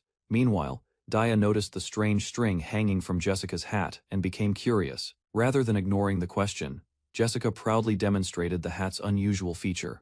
The moment the string was pulled, the hat reacted instantly, leaving the onlookers visibly surprised. Laughter spread through the group as Jessica repeatedly demonstrated the hat's strange reaction, pleased by their amusement. She felt the effort of wearing the unusual item had paid off. Wanting to explain further, Jessica removed the hat to show how it worked. Instant panic followed when Dia believed the hat had suddenly died. Concern quickly turned into relief as everyone rushed to put the hat back on and calm the distressed little creature. Relief washed over Dia after learning that the hat had not died and was still functioning normally. A cheerful smile quickly returned as the misunderstanding was cleared up. Embarrassment followed when Jessica realized how seriously Dia had taken the situation. Concern lingered for a moment until Elt suggested a simple way to check the hat again. Once the string was pulled, and the hat reacted as expected. Dia happily confirmed that everything was fine. Later, Jessica settled into the village as a valued resident. While exploring the village, Analia arrived at Jessica's home carrying a small gift. Inside, she offered freshly harvested fruit as a welcoming present. Noticing Jessica occupied with tea preparation, Analia paused and observed the situation. After introducing herself as an adventurer, she accepted an invitation to enter and rest. During their visit, Analia praised the village's clean surroundings, abundant water, and steady prosperity. As the discussion continued, Analia learned more about the Nyafu and Dryads, whose unusual behavior left a strong impression on her. Moments later, she noticed an empty teapot and wondered how water would be prepared. Without hesitation, Jessica stepped forward and took charge of the task. Raising a special staff, she used her ability to draw water directly into the container. Soon, leaving Analia quietly amazed by another surprising sight in the village. Analia focused on the pleasant aroma rising from the freshly prepared tea. Taking a careful sip, she was surprised by the rich flavor and nearly froze in disbelief. Soon, she examined the drink more closely and found its temperature perfectly. Jessica explained that the water came from a treasured family staff, which naturally improved its taste. Before the discussion could continue, a sudden cry from the small creature on the staff drew everyone's attention. The small creature suddenly announced a lucky color, prompting Analia to wonder about its strange behavior. As the creature continued making predictions, Jessica revealed that its fortunes were often surprisingly accurate. Analia introduced herself and mentioned her position within the Alchemist Guild. The conversation shifted to the unusual water, leading Jessica to explain one of the staff's hidden functions. Hearing that the staff could produce many kinds of water, Analia stared in astonishment at the remarkable artifact. Jessica explained that years of experimentation had revealed the best water source for brewing black tea. Interested by the discovery, Analia eagerly offered her help and hoped to learn more about the process. Filled with excitement, she quickly made plans to continue working with Jessica in the future. Later, the visit shifted toward a nearby pond where several fish were being raised. Looking down into the water, Analia watched the colorful fish swim around. After observing the thriving fish population, Analia learned that many previous attempts had failed before this success was achieved. She began to understand how important Jessica's arrival had been for the island's development. The discussion soon turned toward expanding local agriculture and livestock production through new methods. Recognizing the opportunity, Analia gladly agreed to cooperate and share her knowledge for future improvements. Even so, leaving both sides to wait before their partnership could formally begin, Analia was unexpectedly called over to look at something unusual in the water. The moment she recognized the rare golden rainbow fish, shock spread across her face. Without warning, the fish leaped from the pond and landed outside the water. Panic followed as the small creature rushed around after accidentally worsening the situation. Fortunately, quick action saved the fish, and relief returned once it was safely back in the water and alive. After the commotion settled, Analia learned that the golden rainbow fish were all female. She stressed the importance of properly preparing the tanks and environment first. With their plans aligned, both sides agreed to cooperate and looked forward to working together. Later, the conversation moved to the Great Tree Tower, where several dryads were gathered around a table. Dryads kneaded dough while casually eating it, adding another unusual sight to the village's growing list of mysteries. As Elt arrived at the tower, one of the dryads happily rushed over to greet him.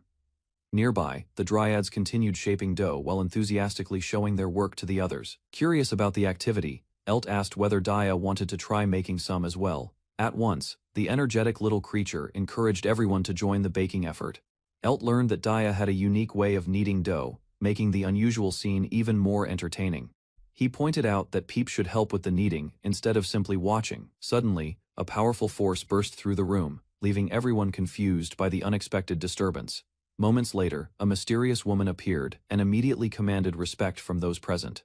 Recognizing the name she carried, Elt recalled an ancient figure connected to the downfall of a powerful demon lord, meanwhile, making him realize that the newcomer possessed strength far beyond ordinary standards. Mysterious woman immediately asked Dazo for instructions, treating Peep as her master. Instead of giving orders, Peep invited her to help knead the dough, alongside everyone else. Confused by the request, she struggled to understand what kind of task she had been assigned. Patiently, the group explained the process and guided her through the basics, step by step. Soon, the discussion expanded into new ideas for shaping herb balls, turning the strange encounter into a productive lesson. Under Peep's supervision, the mysterious woman awkwardly began kneading dough. Despite her immense power, controlling her strength proved difficult, forcing the dryads to teach her proper technique. Before long, exhaustion caught up with her, and she requested a short break from the unfamiliar work. As introductions continued, she learned more about Eelt and his connection to the village. A sudden realization followed, leaving her staring at Eelt with newfound respect. After understanding his true position, still confused by the village's unusual customs, the mysterious woman questioned the relationship between Peep and Elt in response. Peep firmly repeated that Elt should be regarded as a father figure. Although she accepted the explanation, the answer only deepened her confusion. Seeking clarity, she asked Elt about her own identity and status among demons. To everyone's surprise, she admitted that most of her memories were gone, leaving her unable to recall anything beyond her name. Elt concluded that Marchosia's had likely been restored to a weakened state with her abilities reset. Meanwhile, Peep's successful summoning seemed to support the theory that her former power had greatly diminished. Although uncertain, Marchosia's listened carefully as Elt shared his thoughts about her condition. The discussion quickly shifted toward recovering her strength, prompting her to eagerly seek guidance. Rather than focusing on power, she became more concerned with how to properly address Elt after. Discussing her condition, Marchosia's learned that her strength was tied to the power of her summoner. Nearby, Peep proudly accepted the role of her master, while considering the situation. Despite remaining in the human world, Marchosia's seemed unconcerned and adapted surprisingly well to village life. As Elt reflected on the accidental summoning, he began considering what should be done next. Before a decision could be reached, another visitor arrived after hearing there was important business to discuss. A newly arrived visitor carefully observed Marchosia's and seemed shocked by what she discovered. Recognition struck suddenly, leaving the visitor overwhelmed during the unexpected meeting. However, the reunion took an awkward turn when Marchosia's failed to recognize the person before her. A small creature suddenly reacted, drawing attention to an unexpected presence. Confusion spread as the creature identified the newcomer, leaving everyone unsure how to respond. Meanwhile, Elt quietly listened, while a comparison to someone from the past was mentioned. After hearing the details, he reflected on an old story whose outcome had never matched expectations. Ultimately, the connection became clear as the woman was revealed to be linked to the former demon lord. Elt listened carefully, as the story revealed how the demon lord had once been challenged and freed from control. Soon, a surprising possibility emerged when overlapping timelines suggested an encounter with the demon lord together. Meanwhile, exhaustion overtook the group as they focused on preparing food and gathering their thoughts. Afterward, the elf woman stepped forward and offered her assistance with the situation. In the end, Elt accepted responsibility, deciding he could not leave her without support. With her memories gone, Marchosia's chose to stay, becoming the village's newest resident. As the population grew by one, Elt quietly accepted the role of watching over her. Later, the group observed a rapid reaction during an experiment and waited for the results. While examining the outcome, they compared the changes and discussed the effectiveness of the solution. Before long, another visitor arrived, bringing fresh energy and drawing everyone's attention. Jessica paused and carefully sniffed the air, sensing something unusual nearby. Moments later, she identified the source and became excited after discovering high-quality water. Hearing the explanation, she admired the water's purity, while the others observed her reaction. Eager to try it, Jessica quickly accepted the offer and moved closer without hesitation. Filled with anticipation, she enthusiastically requested the water as the group watched with concern. While Jessica's unusual behavior continued, the others could only watch in disbelief. Without wasting time, she eagerly drank the water and enjoyed every drop soon. Satisfaction spread across her face as she praised the drink's remarkable taste. Her reaction inspired a new idea, leading the group to consider using the water for crops. After thinking it over, they realized the resource had far greater value than they had previously imagined. Jessica emphasized the importance of water, explaining that it was just as valuable as fertile soil. Hearing her confidence, Tatatoka immediately agreed and supported the idea. Relief appeared on Jessica's face after learning that everyone shared the same view. Several days later, Elt, Marchosias, and their companions set out on a forest expedition. Guided by a forest walker, the group advanced through the woods toward their destination. As the group moved deeper into the forest, a clear path suddenly opened before them. The easier route impressed everyone, allowing the expedition to continue without difficulty. Meanwhile, the forest walker praised the noble's magic while urging the group onward. Unlike the others, Marchosias enjoyed the journey, experiencing a forest for the first time. Then, an unexpected sight caught her attention, leaving her struggling to understand what she had seen. Marchosias nervously described a frightening creature she had encountered in the forest. After hearing her explanation, the group quickly realized the terrifying creature was only a spider. Soon, Elt explained her condition and asked everyone to be patient with her unusual behavior. Discussion then shifted to possible treatments, but previous attempts had achieved no results. Before they could continue, the small companion pointed out a massive tree deeper within the forest. The group arrived at an ancient tree that had once served as the home of the dryads. Suddenly, the small creature rushed ahead after noticing something hidden among the trees. Its strange reaction sparked curiosity, causing the group to consider following its lead. As they discussed the situation, Elt tried to understand why the creature called the unknown presence a friend. Meanwhile, suggesting the mysterious being nearby might not be in good condition. Elt explained the situation to Tatatoka and asked for her opinion about the mysterious creature. After listening carefully, she admitted that the description did not match anything she had encountered before. Meanwhile, Daya showed interest in meeting the creature that had been called a friend. Expecting that response, Elt decided to add the search to the expedition's objectives. Before moving forward, the group agreed to rest briefly while Tatatoka prepared to use her abilities. Tatatoka cast a healing spell on the ancient tree, hoping her improved magic would restore its condition. Soon, the forest trembled as cracks spread through the ground, and roots began to move. To everyone's surprise, the withered sections revived, though the tree returned at only a fraction of its former size. After the spell ended, the group prepared to rest while dealing with the holes left behind. Then Marchosias noticed something unusual near one of the openings.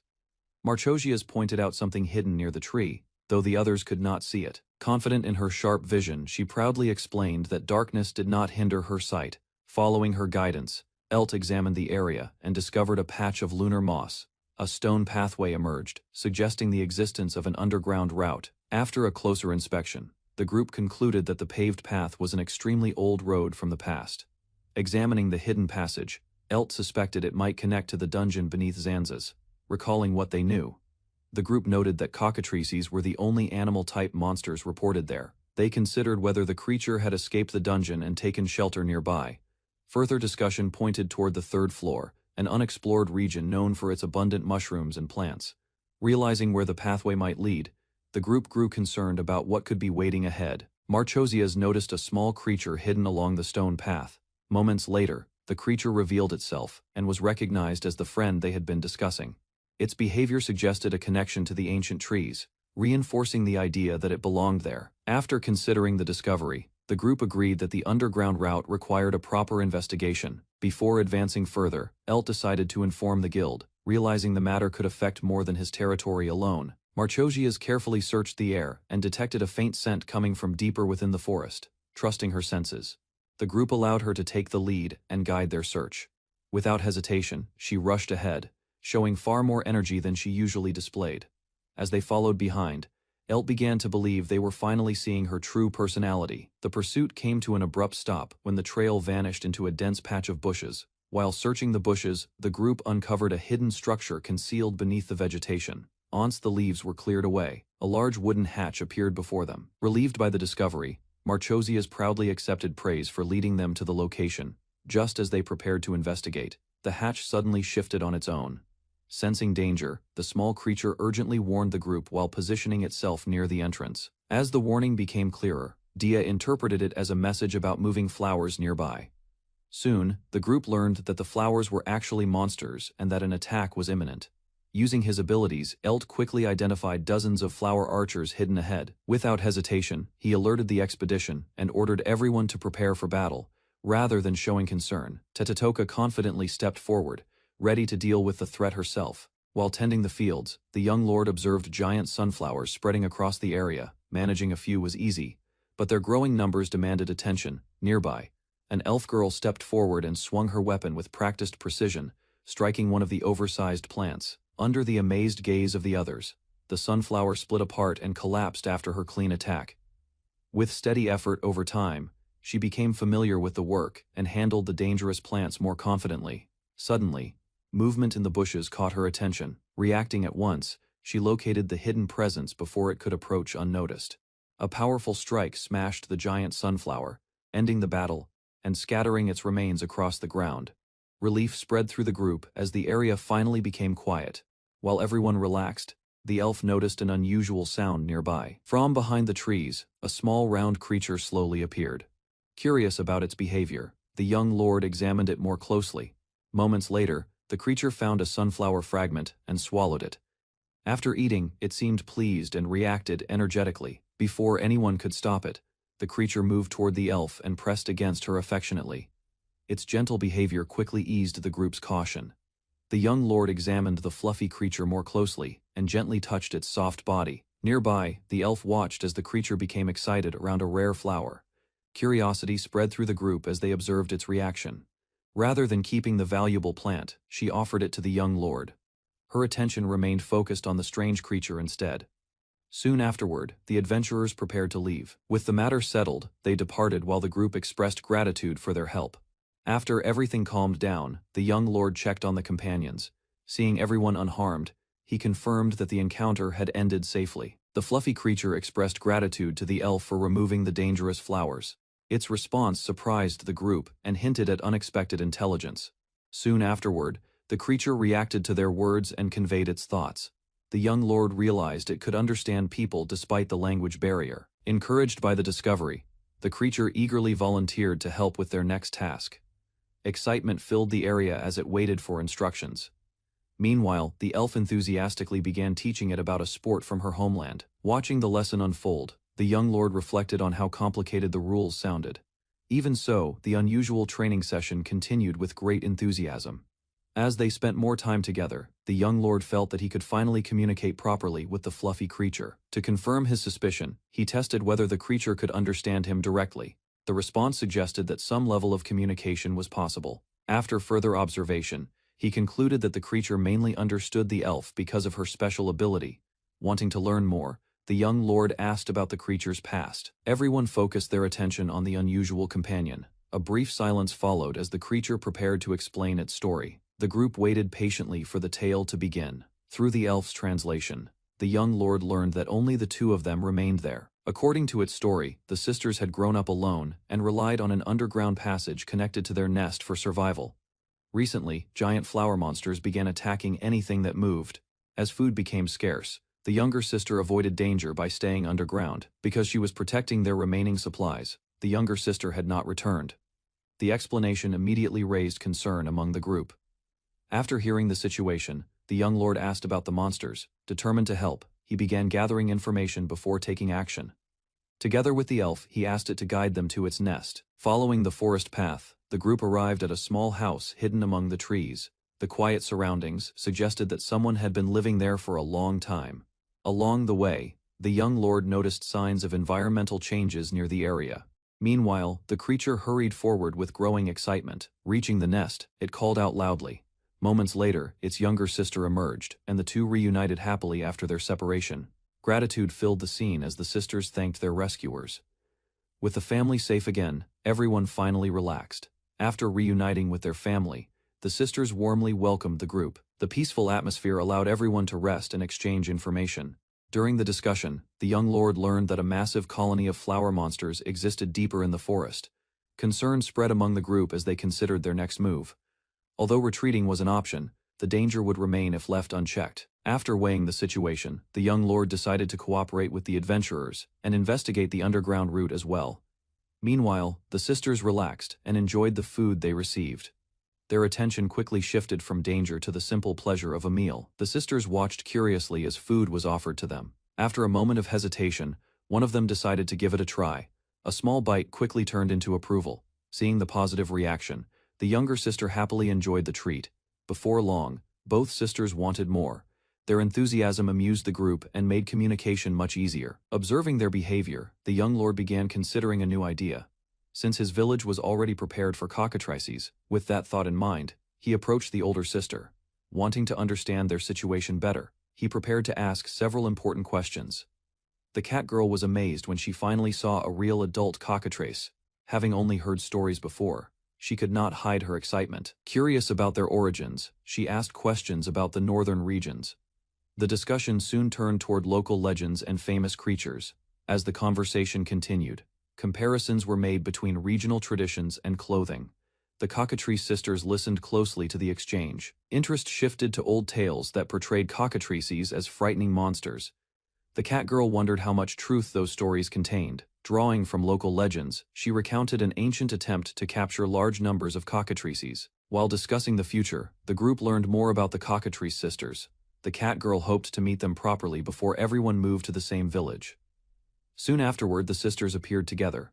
One rested peacefully while the other proudly introduced their visitors, and the group noticed how gentle they seemed. Curiosity overcame hesitation as the cat girl approached them. After receiving a friendly greeting, delight quickly spread among the visitors. Warm and incredibly soft, the cockatrice sisters easily won everyone's affection. Watching the interaction, the adventurer hesitated for a moment. Under the cockatrice's curious gaze, she eventually stepped forward to join the gathering. The adventurer finally reached out and touched one of the cockatrice sisters. To her surprise, the creature gently leaned closer and welcomed the attention. Before long, admiration replaced caution as everyone focused on the cockatrice's soft feathers. Unable to resist, the adventurer relaxed into the fluffy embrace. The comfort exceeded her expectations and quickly won her over. Soon, the sisters surrounded the visitors and pressed close to them. Surprise spread across the group as they found themselves buried in soft feathers. By the end of the gathering, the cockatrices were happily cuddling everyone nearby. The visitors could only smile as they enjoyed the peaceful moment together. Surrounded by the cockatrice sisters, the adventurer happily admitted that spending time with them was surprisingly enjoyable. Meanwhile, another visitor carefully brushed their feathers. The sisters seemed pleased with the attention and stayed close to her. As feathers gathered around the area, the young lord realized they could be put to good use. Plans were made to send a report and share the discovery. Far away, guild members discussed the unusual creatures. Their intelligence and ability to understand people became an important topic of interest. After hearing the report, the guild officials expressed curiosity about meeting the cockatrices themselves. At the guild, a report from Heelberry Village arrived along with a detailed map. Curious about its contents, the staff began reviewing the information. As they studied the documents, they learned about a massive colony of flower archers hidden in the forest. Further investigation revealed that the young lord had already included important details in his report. Among the findings was an underground route connected to Zanza's dungeon. The discovery suggested a deeper connection between the recent events. Hearing the full explanation, the vice guildmaster was stunned. What had seemed like a simple monster problem was becoming a far more important matter. While reviewing the report, a guild official realized the underground passage might lead to a long-lost entrance. Meanwhile, the young lord returned with his companions. As the cockatrice population grew, signs of change began appearing throughout the region. Layla arrived with a group of skilled adventurers from various regions and proudly introduced them to the territory. Meanwhile, Elt noticed a small creature peeking out from beneath Layla's hat and paid close attention to it. To his surprise, the tiny creature revealed itself as another peep connected to the one he already knew. Excitement spread as the little peep showed it could communicate, proving it was far more intelligent than expected.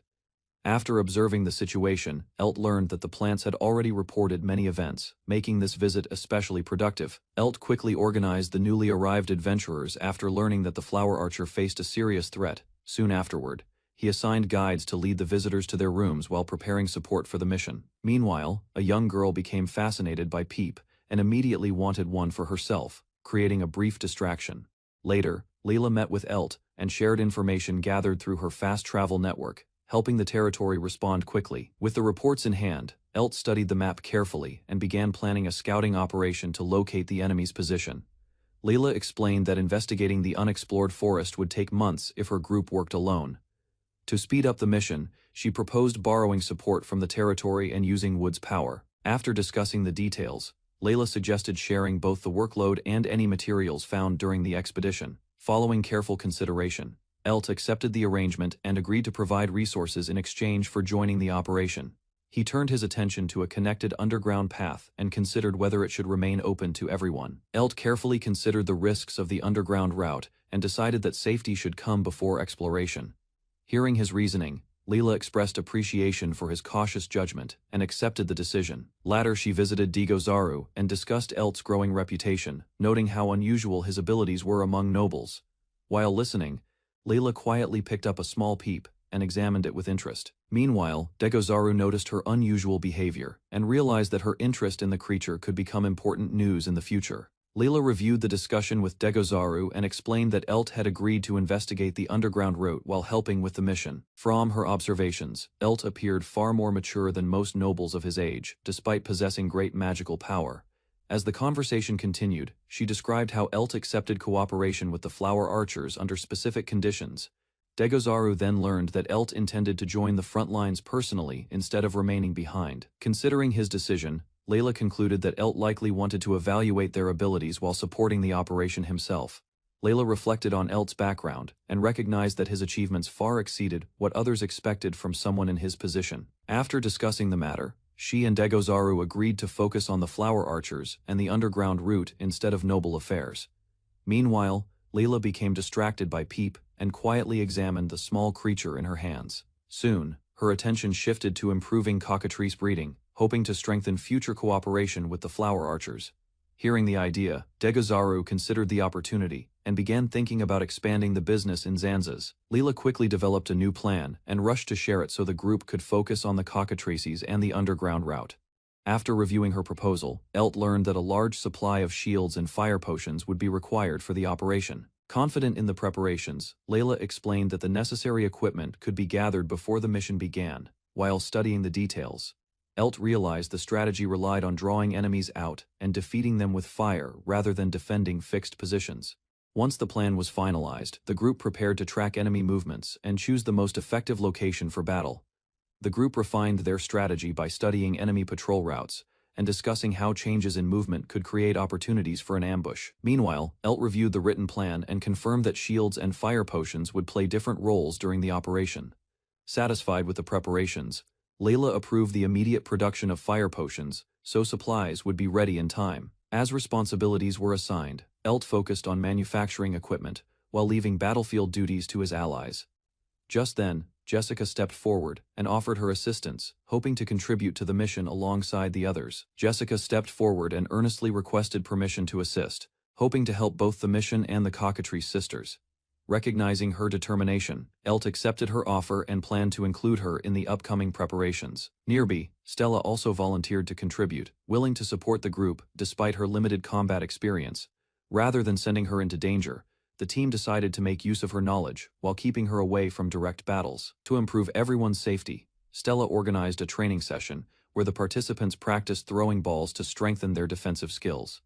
The training began as the villagers delivered baskets filled with soft practice balls for everyone to use. After receiving the equipment, Stella inspected the balls and thanked the group for preparing them so quickly.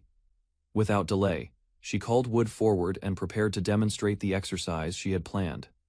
Moments later, Stella threw a ball with surprising speed and accuracy, putting her lesson into action. Watching the successful throw, the observers reacted with relief and admiration as the training session moved forward. Stella encouraged the villagers to practice throwing balls together, so they could improve their skills before the mission. Meanwhile, the others watched with interest as she introduced an unusual training method that few had expected. Despite the group's effort, Stella felt disappointed that nobody attempted to throw the balls back during the exercise. Elsewhere, the village steadily increased production as residents worked together to brew large quantities of fire potions.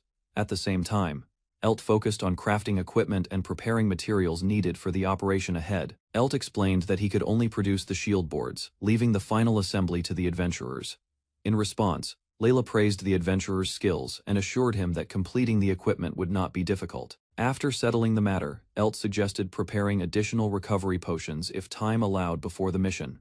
Meanwhile, the group discussed how efficiently Elt's plant magic could create large amounts of lumber. Hearing the praise, Elt learned that his abilities could help build houses, forts, and entire villages, making them valuable beyond the coming battle.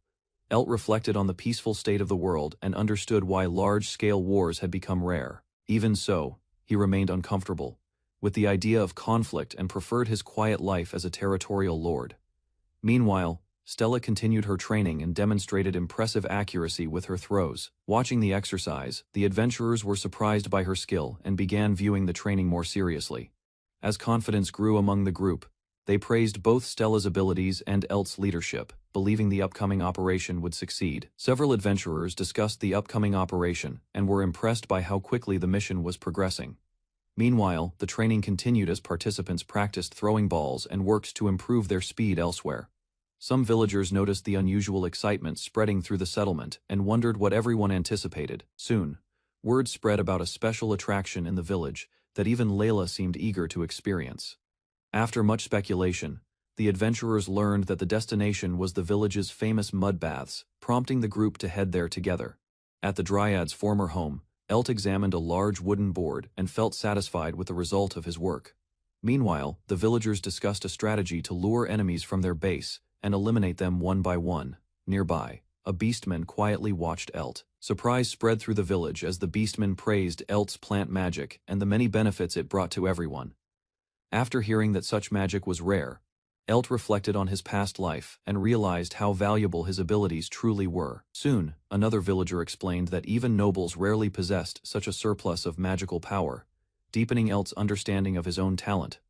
A smoke signal suddenly appeared in the distance, catching everyone's attention and hinting that the battle had already begun. Reports soon arrived that Stella had defeated several opponents with remarkable speed, surpassing the expectations of the villagers.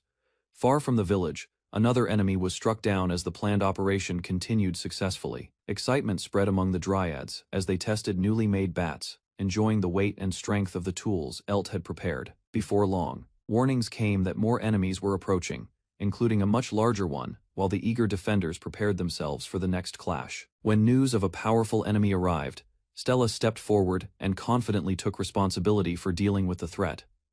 Elsewhere, the villagers identified the target as a high-ranking flower sniper. Despite its strength, they trusted Stella to handle the battle alone. After taking a moment to focus, she tightened her grip on the wooden bat and prepared for the attack. With precise timing, Stella swung the bat with full force, sending a powerful strike toward the enemy. Moments later, the blow landed directly on the flower sniper, knocking it down in a single hit and leaving the onlookers amazed by her strength. After defeating the strongest enemy, Stella paused briefly before setting out to hunt the remaining smaller foes. While moving through the battlefield, she noticed that Elt's specially crafted bat remained intact despite repeated heavy strikes. A sense of pride grew within her as she realized her skills were steadily improving with each battle. Later, the adventurers returned to the village, where the residents welcomed them and shared freshly made herb balls. Once the celebration settled, Stella reported her experience to Elt, praising the bat's comfort, durability, and ease of use during combat. As Stella praised the bat, Elt recalled stories about her overwhelming strength and realized ordinary weapons often failed to withstand her power. Long ago, countless mithril swords had reportedly shattered during her battles, earning her a fearsome reputation among craftsmen. Hearing this, Stella quickly explained that she never intended to break her weapons and simply fought with all her strength. Rather than blaming her, Elt understood the situation and shared a different perspective on the role of a weapon in battle. Drawing from his past knowledge, he explained that a bat was meant to endure powerful swings, even if breaking eventually became part of its fate. After their discussion, Stella sincerely thanked Elt for the bat, while he quietly wondered why thoughts from his previous life had surfaced so strongly. A warm feeling spread through Stella as she reflected on how differently Elt treated her compared to others who only complained about broken weapons.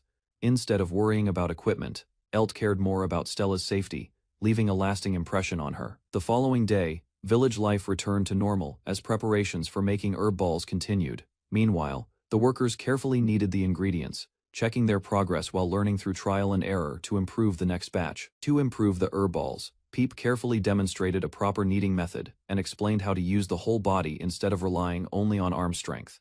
Following the instructions, the worker practiced the technique and gradually understood the difference in movement.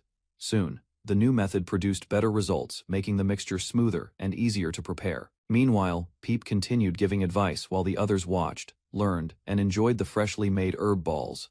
As production increased, the villagers gathered more ingredients and worked together to prepare enough herb balls for the days ahead. They believed the enemy leader had finally appeared and turned their attention toward the approaching threat.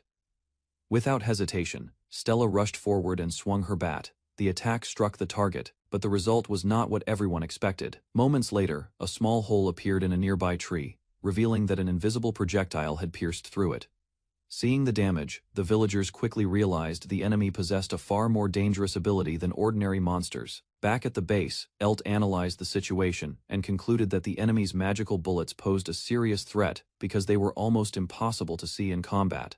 After studying the enemy's abilities, Elt realized the invisible magic bullets could not be blocked through ordinary means. Drawing on knowledge from his previous world, Elt proposed a risky strategy that relied on perfect timing rather than defense. To prepare for the challenge, he introduced a special training method that required Stella to react without using her sight. Although confused at first, Stella accepted the idea and committed herself to mastering the technique. As night fell, her training began. Blindfolded and guided by sound, she repeatedly practiced detecting attacks she could not see. Improve Stella's awareness, Elt introduced a simple tool that produced a distinct clicking sound whenever it was used. Later, one of the villagers approached while carrying a basket, giving Stella another chance to test her training. Despite wearing a blindfold, she correctly identified who was approaching by focusing on the faint sounds around her. Building on that success, Stella recognized the person's identity and location without relying on sight. Watching the result, Elt concluded that Stella was beginning to sense her surroundings through sound alone, proving that the unusual training method was working. As Stella's training progressed, Elt explained that some monsters relied on sound to detect their surroundings, proving that such abilities were possible. To strengthen her senses further, he used a clicking instrument and instructed her to locate targets by following the direction of the sound. The others watched with interest as Stella quickly adapted to the exercise, impressing everyone with her rapid improvement. Soon the group began discussing how the technique could be useful for scouting and nighttime operations in the future. Meanwhile, Stella continued listening carefully and successfully identified nearby villagers without removing her blindfold. As darkness settled over the village, one of the workers arrived to check on Stella's training and invited her to join everyone for dinner. With the day coming to an end, Elt decided to stop the training session and allow Stella to rest. To everyone's surprise, Stella could now move around and identify nearby people without relying on her sight. Watching her progress, another villager became excited and wondered if the same training could be learned as well. Rather than refusing, Peep suggested starting with a simpler exercise, encouraging the eager learner to practice one step at a time. Determined to follow Peep's advice, the young villager began practicing with one eye closed while trying to keep her balance. From a distance, Elt watched the exercise with concern as her movements remained unsteady. Before she could stumble, Stella reacted instantly and caught her, preventing an accident despite wearing a blindfold. Relieved and grateful, the young villager thanked Stella, while Stella gently reminded her to be more careful during training. Hearing the exchange, Elt realized the technique had advanced even further, as Stella was now able to sense and respond to nearby movements with remarkable accuracy. While discussing future plans, the group considered the possibility that recovered memories might reveal valuable knowledge about their world. Nearby, Stella continued her blindfolded training, focusing closely on the sounds around her, guided by instinct and practice. She reacted instantly and swung her bat toward a target she could not see. To everyone's surprise, the strike landed perfectly, destroying a flower monster without relying on sight. After removing her blindfold, Stella realized her abilities had improved once again through steady training and experience. Filled with confidence after her training, Stella felt she had moved one step closer to achieving her goal. After finishing the shields, Elt decided to check on Stella's squad and headed out to see how the mission was progressing. Along the way, A beastman companion asked whether he was really going to the battlefield, and Elt confirmed his decision. Hearing the news, nearby soldiers became excited and assumed victory was already certain with their lord's arrival. As they walked through the forest, the beastmen reflected on how this was the first time a noble had come so close to the front lines. Meanwhile, Elt remained focused on Stella and the wood folk, worried about their safety during their first real battle. While moving through the forest, Elt realized his companion cared deeply about the soldiers under his command. Soon, a smoke signal appeared in the distance, revealing the location of a flower sniper unit ahead. Rather than taking a detour, Elt chose the faster route and decided to join the group directly. His companion warned him about powerful monsters in the area. Confident in his magic, Elt judged the monsters manageable and asked to be guided forward. Before long, the pair reached the squad and reunited with Wood, finding the group still holding their position. After reaching the squad, Elt checked on their condition and confirmed they were handling the situation without major trouble. Nearby, a flower sniper demonstrated her accuracy, showing that the unit was effectively carrying out its role. Although the battle remained under control, Stella admitted the repeated attacks required heavy concentration and could not be maintained for much longer. Carefully considering the situation, he searched for a method that would strengthen his allies without causing further damage to the forest. Moments later, Elt activated a support spell and spread Spring's blessing across the area, enhancing the squad's condition. As Spring's blessing spread through the battlefield, the squad immediately felt its effects. Their defenses improved, and movement through the forest became much easier. Encouraged by the support magic, the flower snipers resumed their attacks. Even direct hits from nearby threats caused little trouble. Once the area was secured, Stella ordered a short break and began organizing the battlefield. Elt reminded her not to overwork herself, despite her determination. After recovering some energy, Stella prepared her weapon and focused on the next task. With renewed strength, she struck down her targets efficiently. Watching from nearby, Elt and his companion admired her skill and reliability. At the former hut, the sisters tested a special potion. Using water magic, they poured the mixture into the nearby stream and waited for the results. Soon, the enchanted water spread through the area, flowing across the forest floor and reaching the surrounding plants. Before long, the sunflowers absorbed the water and recovered successfully. Relieved by the outcome, the sisters praised the potion's effectiveness. Seeing the restored flowers and flowing water, they realized the method could become a valuable advantage in the final battle. A few days later, life returned to normal. During a peaceful morning, Stella appeared especially cheerful, drawing attention from those around her. On the morning of the final battle, Stella prepared herself, while a small peep eagerly decided to encourage her before the flowers entered combat. Soon Marchan welcomed the visitor inside and helped arrange the surprise. Meanwhile, Elt and Stella watched curiously as the door slowly opened, unsure of what was happening. A group of peep creatures suddenly rushed into the room and lined up together, drawing everyone's attention. Moments later, they began a cheerful performance. Guided by Marchan, the peep troupe danced and cheered enthusiastically. The performance ended successfully, and Stella felt much more confident. Seeing her smile, the others were pleased that their effort had achieved its goal. Afterward, Elt praised the peep for doing its best. Watching the scene, he quietly reflected on how rewarding it was to support and encourage others. Soon Marchan received playful criticism for missing a few dance steps, leaving her visibly embarrassed by the mistake. To recover from the awkward moment, she quickly presented a plate of herb balls she had prepared herself. The gift immediately brightened the atmosphere, as everyone accepted the snack with gratitude. The gathering ended on a warm and cheerful note. Herb balls proved to be a success, and everyone enjoyed them. Pleased by the reaction, Marchan encouraged the group to save the remaining snacks for later. Soon afterward, preparations came to an end, as it was finally time to depart. The peep and Marchan exchanged words of encouragement with the others. Filled with confidence, Stella declared her determination to succeed. Standing beside her, Elt and the others shared the same resolve. Before long, the group arrived at the battlefield and moved into position for the coming fight. Without hesitation, Stella launched the opening attack, striking her target cleanly and signaling the start of the final battle. As the final battle began, Stella's first strike landed successfully. Watching from nearby, Elt calmly confirmed that her attack had reached its target. Without wasting time, she adjusted her grip and prepared another shot, maintaining complete focus on the battlefield. Moments later, Stella carefully lined up her next target. Her movements remained steady as she searched for the best opening. Soon, another opportunity appeared. Recognizing it immediately, she shifted her aim and readied a decisive attack. The follow-up strike connected cleanly, sending the sunflower monster crashing to the ground. One enemy was eliminated, giving Stella's side an early advantage in the battle. Successful hit immediately lifted everyone's spirits. Elt, the soldiers, and their beastmen ally celebrated as Stella scored another victory against the enemy. After the battle, Stella proudly revealed a special item she had obtained from the defeated Flower General. Soon, the item was identified as a rare growstone. Its unusual appearance and potential value immediately caught everyone's attention. As Elt explained its effects, the group learned that a growstone could grant new magical abilities, although the chance of success was extremely low. Wanting to test the stone's power, Elt handed it to Wood and asked him to consume it, hoping something remarkable might happen. Wood swallowed the growstone and immediately attempted to use its power. To everyone's surprise, a new ability awakened at once, allowing him to fire a powerful seed bullet. The sudden success amazed the group. Gaining a new skill from a single growstone was considered extremely rare. After examining the result, Elt concluded that the outcome was likely influenced by the stone's origin. Excited by his new ability, Wood began testing seed bullet repeatedly and enjoyed watching the projectiles fly across the battlefield. Nearby, Stella watched the demonstration with growing interest, eager to see what the new skill could accomplish. After watching Wood test his new skill, Elt reminded Stella to stay careful and avoid exhausting herself.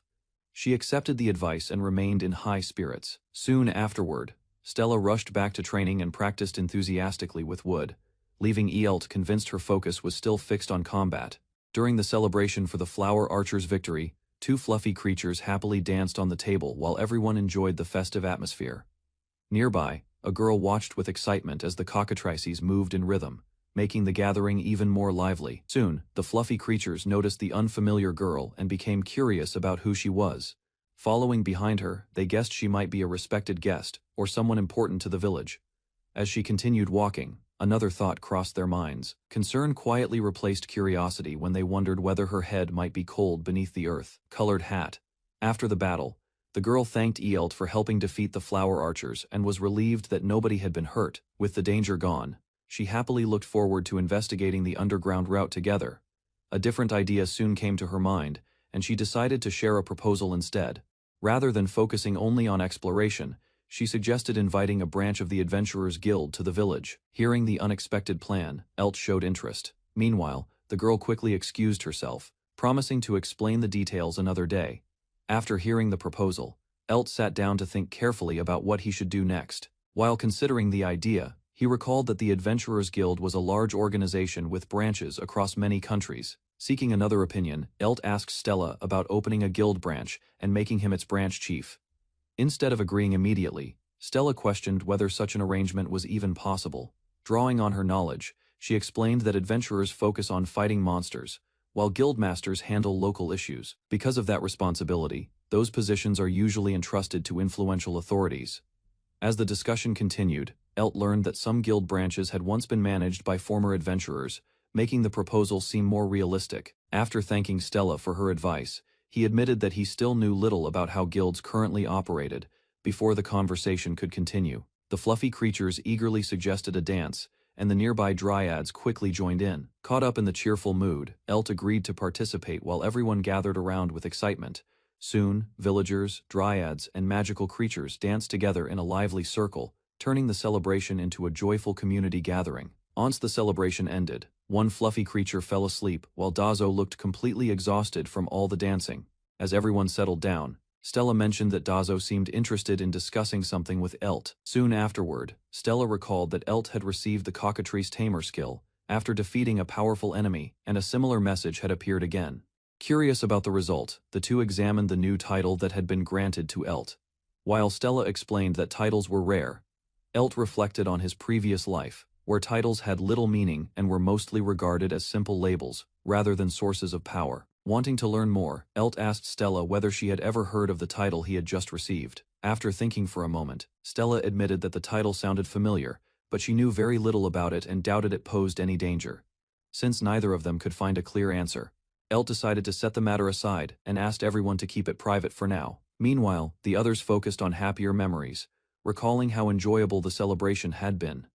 Soon, the conversation shifted again as praise for the delicious vegetables led to a new realization that caught everyone's attention. The discussion turned to farming when Jessica learned that the vegetables had grown using her water. Surprised by the result, she recalled helping with the plants and wondered why they had grown so quickly. Curious to test it again, Jessica accepted an offer to drink more water, while a nearby creature eagerly joined in. Moments later, she praised the taste, but her body suddenly began to wobble from the unexpected effect. Before she could fall, the others rushed to catch her, realizing how powerful her influence had become. They praised her remarkable strength and growth. After recovering, Jessica was gently supported as the group helped her continue walking through the village. While being carried, she spoke about her hopes for the future, and reflected on memories of caring for her younger sisters. Hearing that, another villager sympathized with her difficult past, especially since she no longer knew what had become of her family. Rather than dwelling on those worries, Jessica expressed her happiness with the life she had found in the village. Conversation shifted again, when a creature excitedly announced that this year's lucky item was a white rose, drawing everyone's attention. The group laughed when the lucky item was revealed to be white roses, and Jessica happily realized she was already growing them. As the celebration finally came to an end, the village grew quiet, with everyone settling down for a peaceful night. Later, Elt remained awake and noticed that one of the girls was already up and preparing food despite the early hour. While watching her work, he learned that she had been practicing diligently under Dia's guidance and was steadily improving. Nearby, a fluffy creature rested comfortably, as Elt reflected on how much Dia had matured and how well everyone was growing together. As the conversation continued, Elt learned that Wood was doing well, though his brother tended to be careless and often caused trouble. Nearby, Dazo slept peacefully, occasionally moving around in her dreams. Without waking up, she wrapped her arms around the large creature beside her, making it seem as though she was seeking comfort. Watching the scene, Elt and Stella smiled at how naturally everyone had become attached to one another like a family. A quiet sense of warmth filled the village as the night passed peacefully, bringing the cheerful day to a gentle close. The next day, the group gathered to discuss the advantages of establishing an adventurers guild branch in the village. As the meeting continued, they reviewed long-term goals, including the underground route investigation that could take many years to complete. To support those efforts, the girl explained that a guild branch would gradually collect valuable knowledge and resources over time. While reading an old document, Elt discovered that the position of branch chief had traditionally been inherited within his family. Surprised by the revelation, he reflected on his relatives, and realized he had never known about his family's connection to the Adventurers Guild. As the discussion deepened, the group explained that opening a guild branch would bring status, protection, and political advantages to the village. After listening carefully, Elt concluded that the proposal offered more benefits than risks, especially since it could strengthen his position. Financial concerns were raised next, but the village's successful agriculture reassured everyone that funding would not be a major problem. With the basic requirements reviewed, attention shifted toward staffing, since a branch needed several capable people to operate properly. To solve that issue, the group began recommending candidates, and Anala was quickly suggested for a key security role due to her experience and reliability. As the staffing discussion continued, the group recommended Noel for the records manager position because of her experience as a merchant. Attention then shifted to the role of vice chief, and Elt considered Stella the most suitable candidate despite her modest objections. After some thought, Stella agreed to accept the responsibility, seeing it as a way to contribute more to the village she now called home. Pleased with her decision, Elt entrusted her with the position and expressed confidence in her abilities. Elt moved on to appoint Noel as records manager, believing no one else was better qualified for the job. Noel explained that important guild positions were often entrusted to people connected to influential families and trusted retainers. Despite feeling inexperienced, she accepted the responsibility and promised to give her full effort to the role. With the main positions decided, the girl requested some time before giving her final answer, choosing to remain in the village for a while longer. Rather than seeking rewards, she expressed her happiness with spending time alongside the cockatrices and her companions. After the meeting ended, Elt realized Anala had already left and began wondering where she had gone. The next morning, Elt was greeted by Tetetoka, who cheerfully approached him as soon as she arrived. During their conversation, Elt discovered that Analia had spent the day resting instead of joining the others. Having overindulged during the celebration, Analia relaxed comfortably while recovering her strength. Once he found her, Elt shared the news that Leia wanted to establish an Adventurers Guild branch in the village and congratulated her. Then, without much delay, he offered Analia the position of security manager. The sudden proposal caught her completely off guard. After hearing Elt's proposal, Analia happily accepted the position and promised to help the village however she could. Satisfied with her answer, Elt welcomed her to the team and looked forward to working together.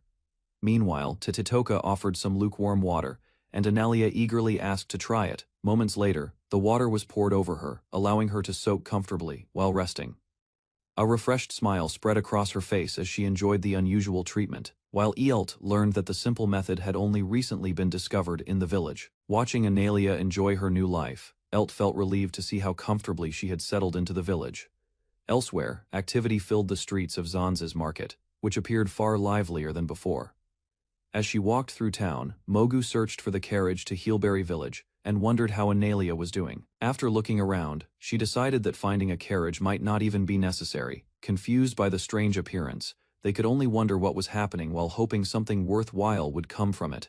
Gathering information, the small creature confirmed that the goods and people involved were capable and reliable. Meanwhile, it turned its attention to Heelberry Village and reflected on the fourth son of the Nagash family, with its destination in mind. The creature continued forward, already anticipating future harvests and looking forward to the tomatoes waiting there. While reading a report about the Adventurers Guild, Elt learned how the organization handled supplies, materials, and other duties across the region. Later, he discussed the guild in Zanz's and recalled how many people gathered there after the battle against the lightning beasts. Meanwhile, Stella listened as the conversation shifted to food and the unusual shaved ice made from an ice dragon fang. Curiosity grew when she compared local dishes with those from her homeland and considered the heavy use of oil in Zanz's cuisine. Seeing her interest, Elt invited her to taste it, hoping she could better understand the flavors enjoyed by the people there. Inspired by the discussion, Stella offered to prepare the dish herself and eagerly joined the cooking process. Soon, ingredients were sliced and arranged as preparations moved forward in the kitchen. Meanwhile, Elt checked the recipe and gathered vegetables and seasonings needed for the meal. Using his plant magic, he quickly produced rare spices that were difficult to obtain in Zanz's, surprising Stella with their variety. As the cooking continued, she adjusted the seasoning with more care while Elt reviewed additional ingredients for the next dish. While reviewing the recipe, Elt realized one ingredient came from a monster known as the Mushroom Garden, a valuable resource found in the dungeon. Unfortunately, he could not produce the mushrooms with plant magic, because fungi were outside its limits. Just then, Machosia arrived and mentioned that the mushrooms were available at the village store, offering a simple solution. Meanwhile, Peep insisted on joining the trip despite struggling to stay awake after dozing off from the pleasant smell of cooking. Before leaving, Elt promised to return soon, while Stella happily continued preparing the meal and expected it to be ready by then. As the sun began to set, Elt headed toward the village with Machosia and Peep to buy the missing ingredients. Along the way, they noticed many villagers returning home, showing that the day's work was coming to an end. Soon, the group arrived at the marketplace and decided to check the nearest stalls first. There, a cheerful Nyafu merchant welcomed customers from behind a small store filled with goods. Continuing the search, Elt greeted familiar faces at the market and briefly caught up with them about their day. At the market stall, Elt asked about bomb mushrooms, and the merchant confirmed that some were still available for sale. After searching through the stock, the merchant quickly located the item and brought it over for inspection. Soon she presented a high-quality bomb mushroom that matched what Elt needed for the recipe. While examining it, he learned that the mushroom had been traded for years and was even used as a stimulant by some people. The merchant explained that cooking made the mushroom bitter, so it was usually eaten fresh in salads instead. After hearing how Stella planned to use the bomb mushrooms, Elt decided to trust her judgment and purchased a large supply from the merchant. With the shopping finished, he gathered everything needed and headed back home before dinner. Soon, Elt and his companions returned to the house, where the aroma of cooking drifted through the entrance. As they stepped inside, the rich scent of spices and sesame oil confirmed that Stella had nearly completed the meal. Moments later, she welcomed everyone back and proudly presented the finished dish, leaving the group eager to taste the unfamiliar cuisine. Back at home, Elt handed the bomb mushrooms to Stella, who examined their quality and prepared them for the dish. Before cooking, she instructed him to wash the mushrooms carefully because improper preparation would make them bitter. Soon, the cleaned mushrooms were mixed with the other ingredients, leaving Elt with little choice but to follow her lead. Meanwhile, Stella added a special seasoning as the final step, drawing everyone's attention to the pot. With everything ready, she finished the dish in one swift motion, bringing the cooking process to its conclusion. As the ingredients cooked, Stella tossed the bomb mushrooms into the pan instead of cutting them, surprising everyone watching nearby. Moments later, she continued flipping the mushrooms through the air while carefully controlling the timing. Once they were heated enough, Stella sliced them during the toss and completed a traditional elven cooking technique, although the method looked risky. She explained that cutting them earlier would have ruined the dish. After the demonstration ended, the group praised her skill, leaving Stella both embarrassed and pleased by their reaction. With the cooking complete, Stella presented the finished dish and explained that it combined vegetables, bomb mushrooms, and sesame oil. Around the table, everyone studied the unfamiliar meal with interest while eagerly preparing to taste it. After offering thanks for the food, the group began dinner and sampled the dish together. Carefully, Elle took the first bite as Stella watched closely, hoping her recipe would be well received. A moment later, his reaction confirmed the result, and the successful meal brought relief and satisfaction to the gathering. As the meal was served, Elle noticed the rich aroma and learned that the bomb mushrooms had been cooked with various spices and sesame oil. After several bites, the group became increasingly impressed by the flavor, finding the dish far better than they had expected. Hearing the praise, Stella felt relieved and happy that her cooking had been so well received. Soon the compliments overwhelmed her, and she became emotional after realizing everyone genuinely enjoyed the meal. Meanwhile, the others continued asking for more, turning the successful dinner into a memorable gathering. With everyone enjoying the meal, Stella happily agreed to prepare the dish again in the future. Meanwhile, the others relaxed after dinner, satisfied by the food and the pleasant gathering. Later, Elt began considering how Stella's cooking could contribute to the development of the village. Unlike the local cuisine, her traditional elven recipes offered something unique that could attract interest from many people. After hearing his idea, Stella accepted the proposal and decided to help introduce elven cooking to the community. Accepting ELT's proposal, Stella pointed out that local tastes differed from traditional elven cooking, especially in the amount of spice people could handle. Soon afterward, preparations began for a tasting event to gather opinions and test new recipes. When the dishes were finished, Stella proudly presented several versions of the meal to the invited participants. As the guests examined the food, they noticed subtle differences in aroma and ingredients between each plate. Without delay, the tasting started, and everyone sampled the dishes while they were still hot to compare their flavors. As the tasting continued, the guests reacted positively to the first dish and praised its rich flavor and balanced seasoning. Meanwhile, Stella listened to their impressions and noticed that the tingling spices had become a memorable part of the meal. Afterward, Elt presented the next plate, encouraging everyone to compare it with the previous version. While sampling both dishes, the participants found differences in flavor and agreed that each had its own appeal. Finally, Elt revealed the last plate, a spicier variation designed to match the tastes commonly preferred in his hometown. As the tasting progressed, the guests discussed how offering several spice levels would make the dish easier for different people to enjoy. Meanwhile, opinions on the spicier version remained positive, with some participants appreciating its strong flavor and refreshing effect. Hearing the feedback, Stella happily served additional portions, while the group continued evaluating the recipes. For others, the medium spiced dish proved the most comfortable choice, especially for those accustomed to local tastes. By the end of the event, the testers agreed that spice preferences varied, and the different versions successfully appealed to a wide range of people. After comparing the dishes, one guest declared the mild version her favorite, reinforcing the idea that different spice levels were necessary. Meanwhile, Elt began planning how elven cuisine could be introduced through the Adventurers Guild and other village activities. As the discussion continued, his thoughts shifted toward future projects, including the construction of treehouses and new community facilities. Later, the group spent time outdoors enjoying the peaceful atmosphere while watching Peep and the others play. Suddenly, their attention was drawn to something unusual nearby, bringing the relaxed moment to an unexpected halt. Following the disturbance, Peep searched the area and spotted a strange flying figure approaching from above the forest.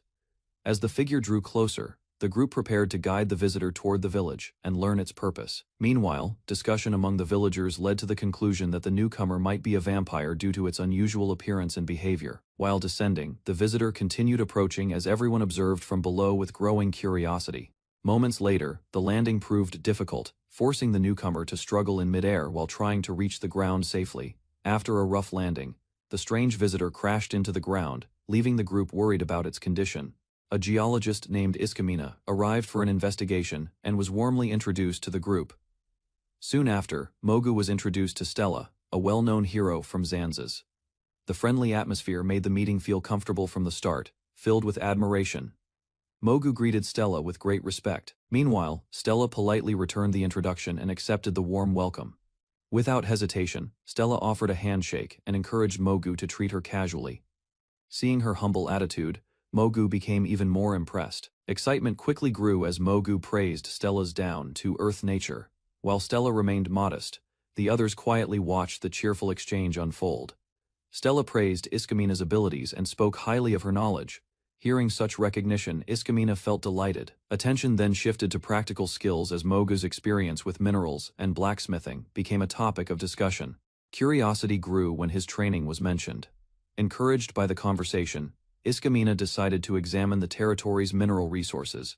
Plans quickly took shape for the days ahead. Since they had known each other since their academy years, Iskamina arranged to stay with Stella while preparations began. Before starting work, the group agreed to tour the village. The visit would serve as both a welcome introduction and an opportunity to learn more about the territory. As preparations continued, Iskamina became curious about the village's famous mud bath. Someone connected to the investigation was expected to arrive soon, prompting the group to move forward with their plans. Elsewhere, an accident interrupted the journey. A small winged figure crashed into the ground and lay motionless, leaving nearby witnesses worried about his condition. The fallen traveler regained consciousness and confirmed that he had escaped the crash without serious injuries. After recovering, he explained that the protective suit had absorbed most of the impact. Although landing remained difficult, he was healthy enough to continue the trip. Rescued traveler finally introduced herself as Nana, an adventurer. However, signs of memory loss soon became apparent, leaving the group concerned about her situation. Carrying equipment was effortless, thanks to her storage magic, which allowed her to keep belongings hidden away. With a quick motion, she activated the skill and retrieved an item from storage. The display immediately caught everyone's attention. Further explanations revealed the magic's limitations. Storing objects was simple, but recovering them required time and concentration. As the discussion continued, Nana revealed the purpose of her journey. Reports of a recently discovered underground passage had drawn her to the area to investigate the mystery. Nana learned that the group was connected to the investigation she had come to pursue. Realizing they shared the same objective, she asked for guidance and cooperation. Without wasting time, the others agreed to help. The tour resumed as Nana followed along.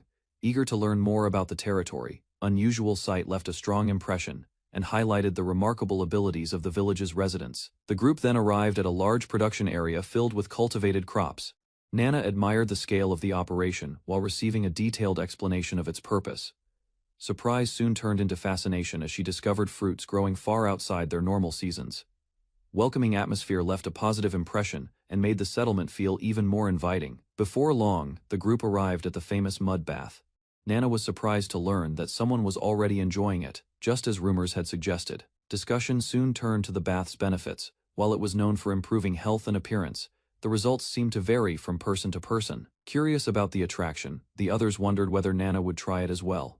Unfortunately, her protective suit prevented her from joining without difficulty. Confused by the suggestion, she hesitated, while the rest of the group realized they had not explained themselves clearly. The group learned that the mud bath was a popular destination, attracting regular visitors from across the village. Their conversation was interrupted by news that the people they had been waiting for had finally arrived, with perfect timing following the directions. The group found one of the arrivals completely immersed in the mud bath. Realization struck when Nana recognized the person relaxing in the bath. Surprised by the unexpected encounter, she reacted before anyone else could explain. The others soon caught up and pointed out the area beyond the bath. Curious about what lay ahead, Nana prepared to continue the tour with the group. Tour unexpectedly turned into a reunion when familiar faces appeared. Seeing her parents among the group, Nana's attention immediately shifted from the investigation to her family. While introductions were being arranged, Nana politely greeted everyone she had not met before. Interest soon grew around her unusual outfit and mysterious appearance. After learning that Nana was an active ranked adventurer, the villagers welcomed her warmly. Her reputation as an expert in magical tools and dungeon exploration impressed those hearing about her achievements for the first time. Various items appeared from seemingly nowhere, giving the group a first-hand look at the skill that made her famous. Nana revealed that her flying ability came from a special magic tool. The explanation impressed the group, who had been curious about how she traveled through the air. Interest quickly spread among the onlookers. Encouraged by their curiosity, Nana was asked to demonstrate the device in action. Proud of her skills, she confidently accepted the request. With preparations complete, everyone stepped back to watch the performance. The flight began successfully, but something seemed off. Instead of moving smoothly, Nana drifted through the air with an increasingly unstable path. Although no immediate danger appeared, the spectators could not help worrying that the demonstration might end in another accident. Ignoring the warnings, Nana attempted a daring landing while still spinning through the air. Nana crashed into the ground and rolled across the field, bringing the flight test to an abrupt conclusion. After confirming that she was unharmed, the group could only stare in disbelief. The unusual arrival quickly earned Nana a reputation as one of the village's most eccentric visitors. Soon afterward, the investigation resumed. The team headed toward the moat, where a new report had drawn attention to an unusual phenomenon. At the site, they learned that the moat had been created using magic. However, adventurers had recently detected mysterious magical traces within the water. Since the strange magical traces appeared in the same area, they began considering a possible connection. Careful observation revealed nothing unusual at first. Even so, repeated reports from multiple adventurers convinced the team that the phenomenon could not be dismissed as coincidence. As the search continued, signs of an unusual disturbance gradually emerged. The investigators became certain that something had recently affected the moat. A sudden reaction from a companion drew everyone's attention toward the water. There, several small mushroom-like objects could be seen floating near the surface. Examining the discovery more closely, the group identified it as the source of the mysterious magic. Concerned by the discovery, the investigators concluded that the situation could become dangerous if left unchecked. The following morning, the group returned to the moat for a closer examination. Despite the early hour, everyone gathered to continue the investigation. A careful inspection revealed no magical reaction this time. The absence of evidence puzzled the team and complicated their efforts to identify the source. Even after further searching, the strange mushroom-like specimen failed to appear. The inconsistency suggested that the phenomenon was not constant.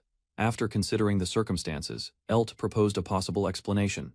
Since underground conditions and water flow could change over time, determined to find the source of the mysterious magic, Nana unveiled a new device called Tunbo-kun. She explained that Tunbo-kun was an amphibious magic detector capable of flying and searching difficult areas. Once activated, the detector took to the air and began scanning the surroundings. Although its movements looked unstable, Nana confidently trusted its performance. The machine's erratic flight worried the spectators, yet it continued operating without issue. Even so, its unusual behavior left everyone slightly uneasy.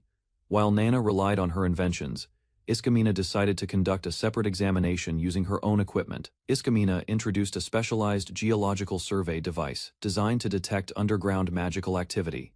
Having seen similar equipment before, the others quickly recognized its purpose. Confident in her expertise, she began the survey at once. The investigation took an unexpected turn as she operated the machine with remarkable enthusiasm.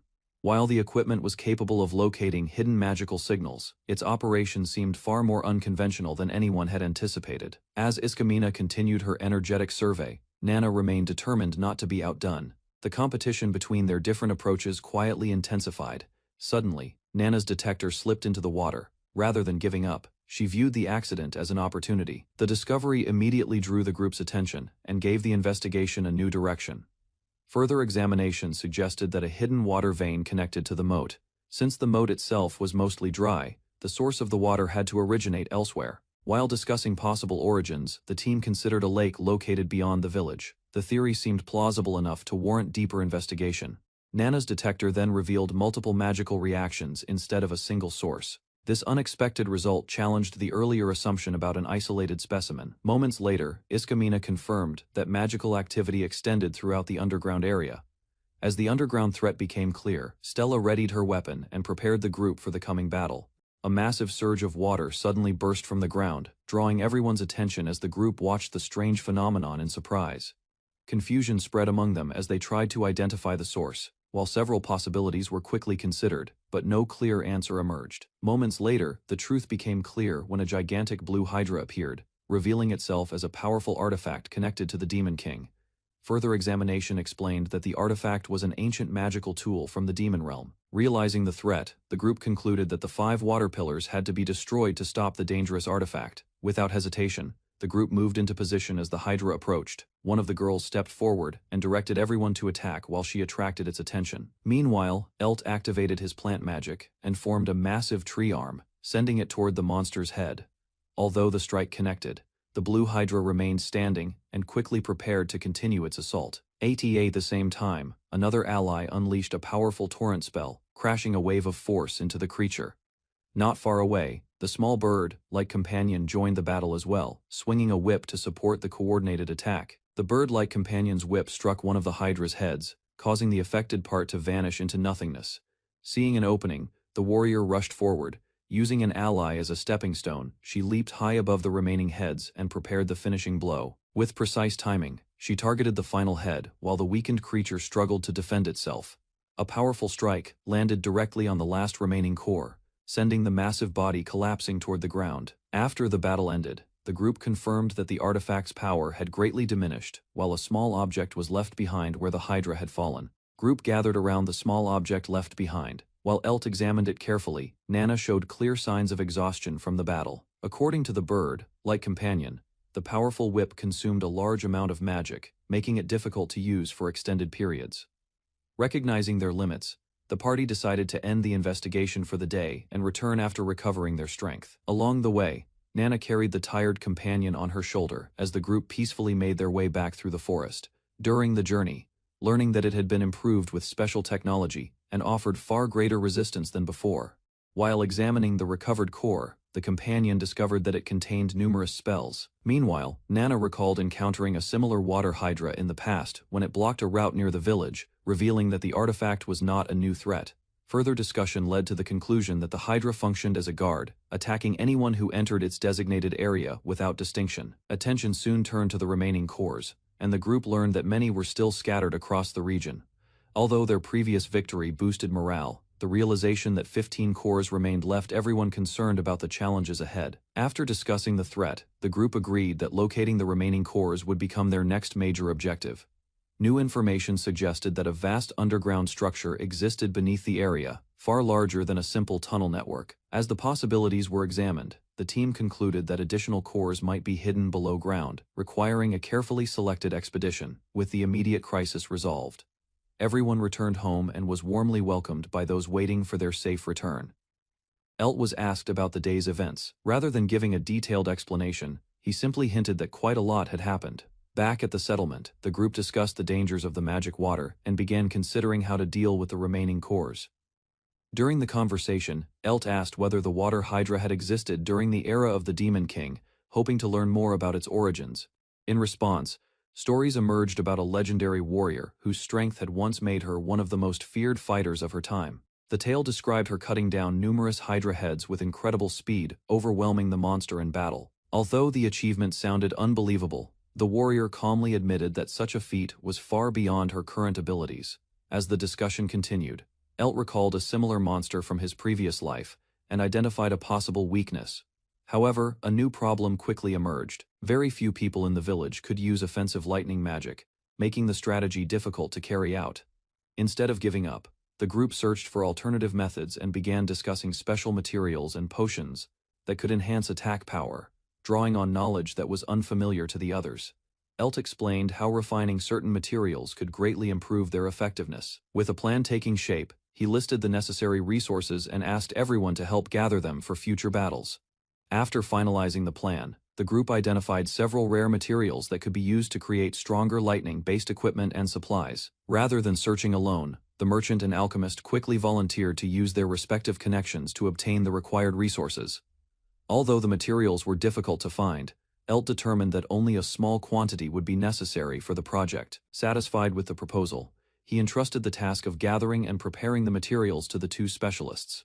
With their new responsibilities assigned, both accepted the mission enthusiastically and immediately began making preparations for the work ahead. While preparations continued, the merchant returned with a blueprint obtained from the Adventurers Guild, providing a new reference for future construction. After reviewing the design, Elt noted that the project was progressing smoothly, helped by additional materials gathered through the group's efforts. Although the structure could be built with his magic, he explained that maintaining precise control would require significant concentration and effort. Elsewhere, the atmosphere remained relaxed as some of the residents spent their free time walking and enjoying the peaceful surroundings. Meanwhile, several companions treated their training like a game, practicing their abilities outdoors while continuing to improve their combat readiness. During a peaceful afternoon, the tree-like companion proudly demonstrated a newly learned ability, surprising everyone gathered around. Instead of creating only hard seeds, it successfully produced several different varieties, including soft and fluffy ones that immediately attracted attention. Soon, the fluffy seeds became popular among the residents, who happily collected them and carried them home as souvenirs. As the excitement continued, one of the younger companions expressed a desire to become stronger and help during future battles. After hearing about the Hydra incident, Encouraged by that determination, the tree-like companion offered support and continued practicing its new skill with even greater enthusiasm. As the playful training continued, the tree-like companion launched another fluffy seed into the air, drawing cheerful reactions from everyone nearby. Meanwhile, the others reflected on the recent battle and agreed that they still owed much to Paisio's efforts during the fight against the Hydra. Not long afterward, two companions sensed fragments of old memories beginning to return, raising hopes that useful information might soon be recovered. Encouraged by the possibility, the group offered their support and wished them success in uncovering those forgotten memories. Later, attention shifted back to village life when news arrived that the Cockatrice sisters had settled in comfortably. While discussing the village's future, the group considered making the Cockatrice a local symbol. Earlier plans to redesign the Adventurers Guild around that theme were recalled, though the project had been abandoned due to excessive costs. Rather than dismissing the concept entirely, Elt joked that everyone should first learn to picture a cockatrice clearly before making such decisions. As the meeting ended, the group encouraged one another and looked forward to more peaceful days in the growing settlement. Elt used his plant magic to grow several flower spirits. Their caretaker gratefully accepted the gift and prepared to look after them. Soon after, the caretaker happily watered the newly grown spirits with great care.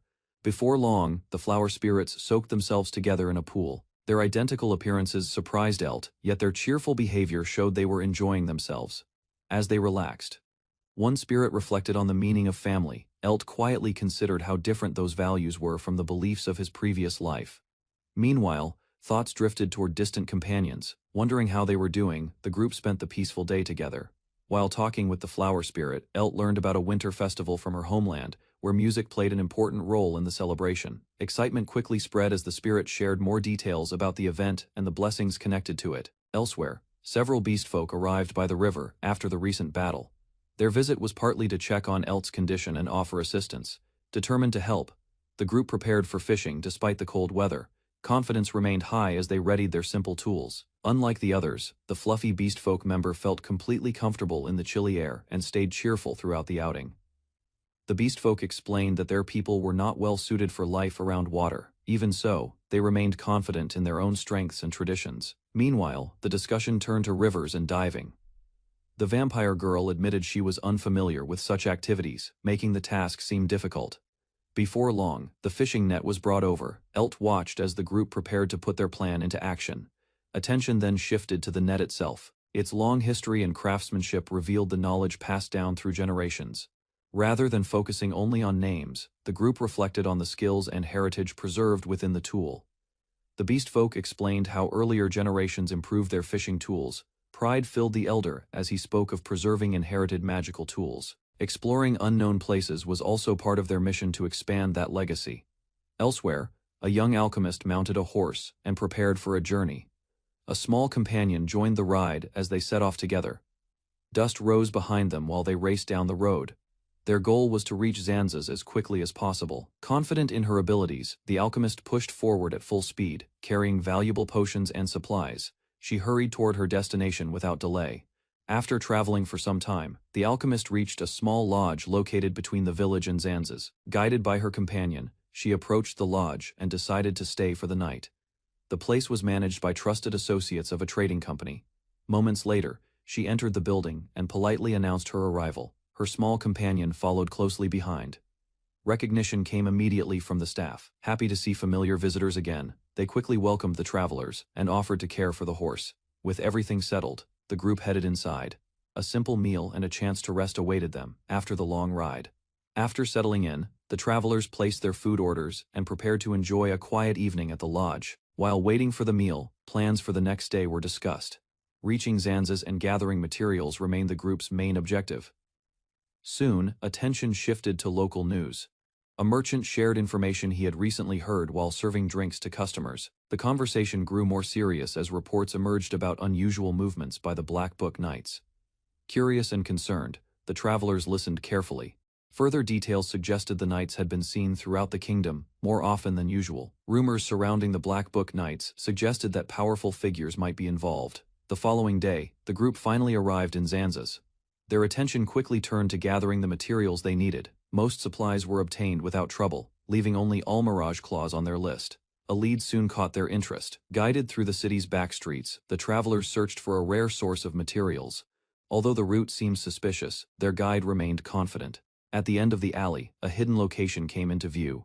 According to the guide, valuable gems and uncommon goods were secretly traded there. Following the lead, the travelers arrived at a modest shop, hidden deep within the back alleys. At first glance, the store appeared filled with ordinary decorations and counterfeit antiques. Despite that, the group remained focused on finding what they needed. After entering, they were welcomed by the shopkeeper, an old acquaintance familiar with their guide and trading company. Without wasting time, the travelers asked about Almirage claws. The shopkeeper searched his inventory while the group waited. Hopefully, good fortune favored them that day. A recent shipment had just arrived, raising the possibility that the rare material they sought was finally within reach. The shopkeeper presented a rare Almirage claw for inspection. After examining its quality, the travelers confirmed it was exactly what they had been searching for. Satisfied with the find, they completed the purchase and thanked the merchant for his assistance. Curiosity led them to ask where such a rare item had come from. The answer revealed that it had originated from a knight's supply stock. Elsewhere, another group investigated an underground passage and discovered a hidden river beneath the area.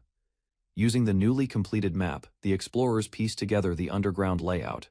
The unexpected discovery promised to make future investigations far easier. Using the map they had created, the explorers studied the underground area. The village outskirts had already been charted, but the region beneath the settlement remained unclear. Further analysis suggested the passage might be artificial rather than natural. That possibility encouraged the group and gave them a new direction to investigate. As they advanced, the tunnel appeared safe, despite the damp surroundings. No signs of monsters or immediate danger could be found. Deeper inside, the underground route gradually widened. The unusual structure strengthened their belief that someone had once built or maintained it. Before long, the temperature began to rise. Noticing the change, the explorers carefully continued forward. As the explorers moved deeper underground, they noticed signs that the hidden river was nearby. Closer inspection revealed it was a small bomb mushroom. Its appearance matched specimens that had previously been found near the moat. Although the mushroom was not large enough to pose a serious threat, the discovery prompted the group to proceed more carefully through the tunnel. An hour passed without any sign of the blue hydras they were searching for. Even so, the investigation continued as the underground passage stretched onward. Soon, the sound of flowing water echoed through the cavern. At the same time, patches of moonlit moss appeared nearby. Following the sound of water, the explorers emerged into a vast underground cavern. After recovering from their surprise, they studied the river more carefully. Its direction suggested it might connect to Zanzas. Wanting to learn more, the group searched for signs of a crossing. A simple test was proposed to estimate the river's width.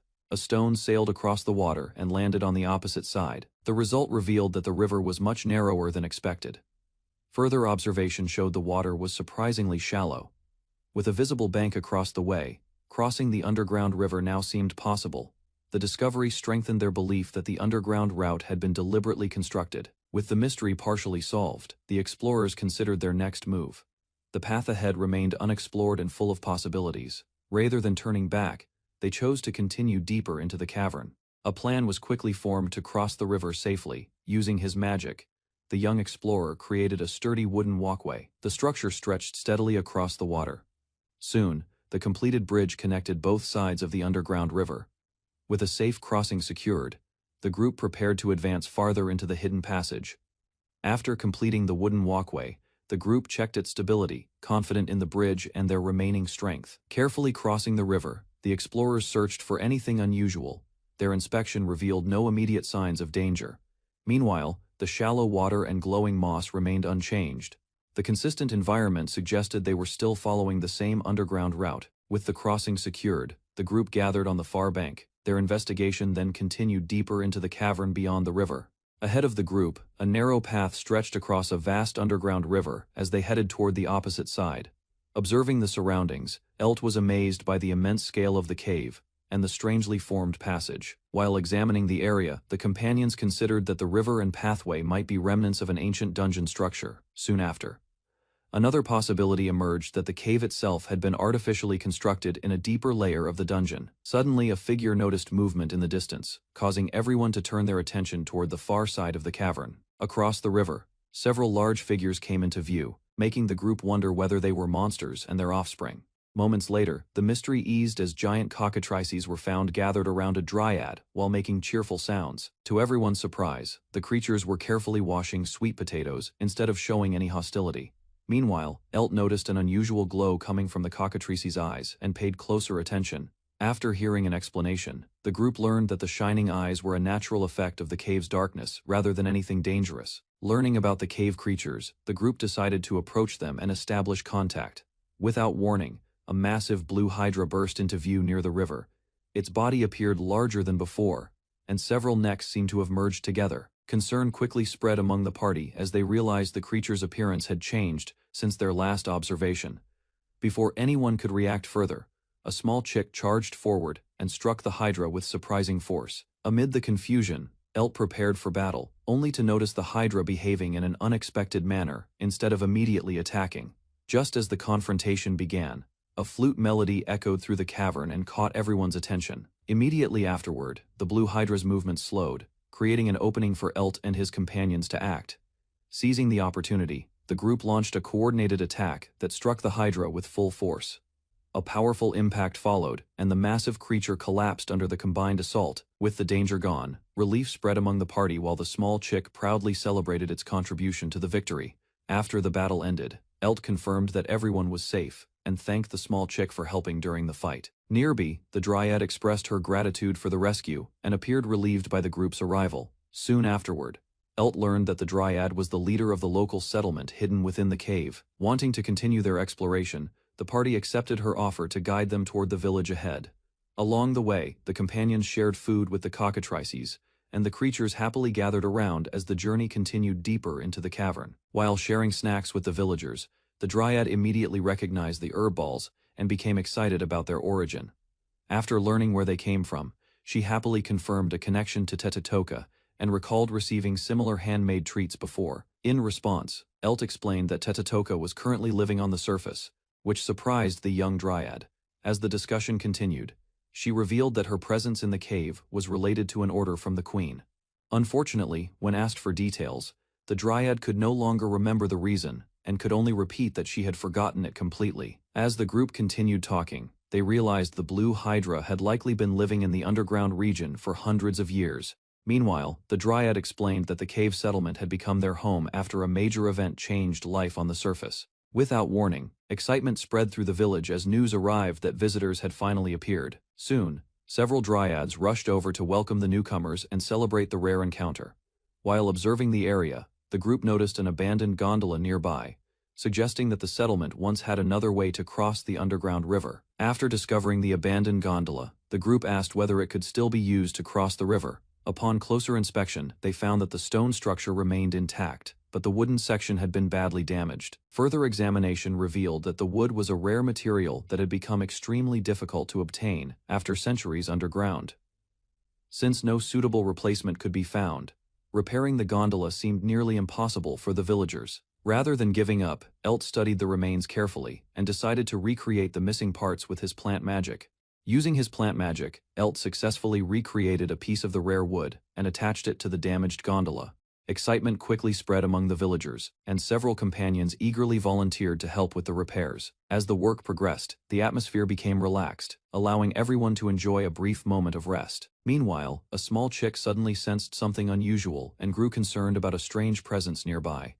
Curious about the reaction, the group gathered around and learned that the creature had detected a mysterious magical energy connected to their journey. While resting inside the tower, the group learned that one section beneath the floor felt strangely different from the surrounding area. About the discovery, the small chick inspected the spot and easily removed a loose floorboard. Beneath the opening, a hidden passage was revealed, surprising everyone and raising questions about the tower's true structure. As the group examined the secret space, the young dryad quickly realized what the underground room represented. Moments later, excitement replaced confusion when Lalatoma arrived, leading to an emotional reunion with her long-separated older sister, Tetetoka. Following their reunion, Tetetoka warmly embraced her younger sister, and the two happily shared memories of the past. Soon afterward, Lalatoma enjoyed the familiar herb balls and was delighted that their taste had not changed over the years. During their conversation, the others were surprised to learn that she had remained healthy despite spending so long underground. As plans for the future were discussed, Lalatoma quickly decided that she wanted to live with Tetetoka on the surface. With the decision made, excitement filled the room as everyone looked forward to the journey ahead and the life waiting beyond the cave.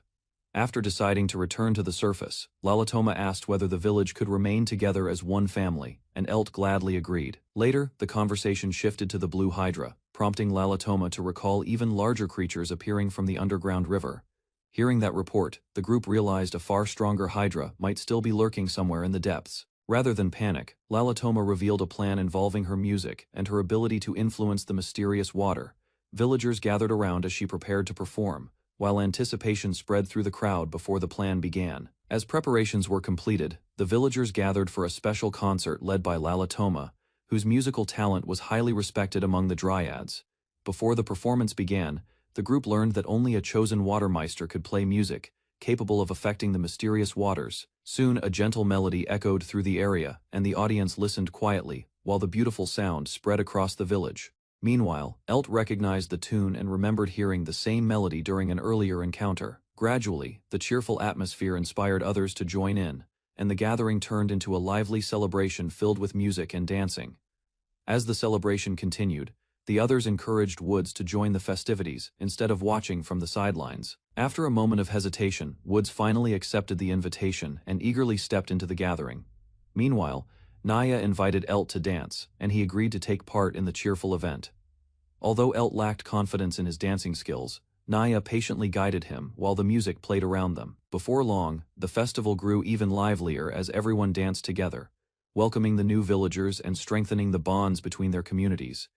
After the celebration ended, Nana returned home with the small chick and apologized for causing extra trouble during the long day. Once inside, the chick helped tidy the room and received heartfelt thanks for its support throughout the recent events. Meanwhile, a vampire woman appeared before Nana, drawing attention with her unusual presence and elegant appearance. Caught off guard, Nana struggled to react, while the visitor waited for an honest opinion about her looks. As their conversation continued, the vampire explained that she rarely appeared before others, making the encounter feel especially important. Later that night, the vampire approached Nana and took the opportunity to have a private conversation with her. After finding a quiet place to sit, the visitor appeared relaxed and prepared to discuss an important matter.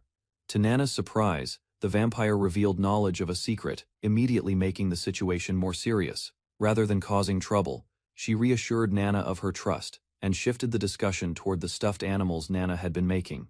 In the royal capital, a girl knocked at the royal court of astrologers and introduced herself as Kai Strayhorn. Polka, the leader of the astrologers, dangled from the ceiling in distress, announcing a terrible omen while welcoming the visitor. Polka ignored the panic and instead showed off a new crystal ball technique, insisting it mattered more than the crisis at hand. Kai studied the crystal ball, noting its accuracy sat at only 20%, yet it had still sensed something dark approaching. Polka declared they had to leave immediately, revealing an ill omen had appeared in the water of northern Xanxus. Kai reluctantly agreed, and Polka promised more details soon, along with a raised travel allowance. Kai recalled rumors of a hero from centuries past, and Polka added that the hero Stella had apparently been revived. Polka rambled about the sacred duty of star diviners, before abruptly sensing her occult sensor tingling with warning. Polka offered to send an inspiration set to Kai's home, but Kai firmly declined the strange gift.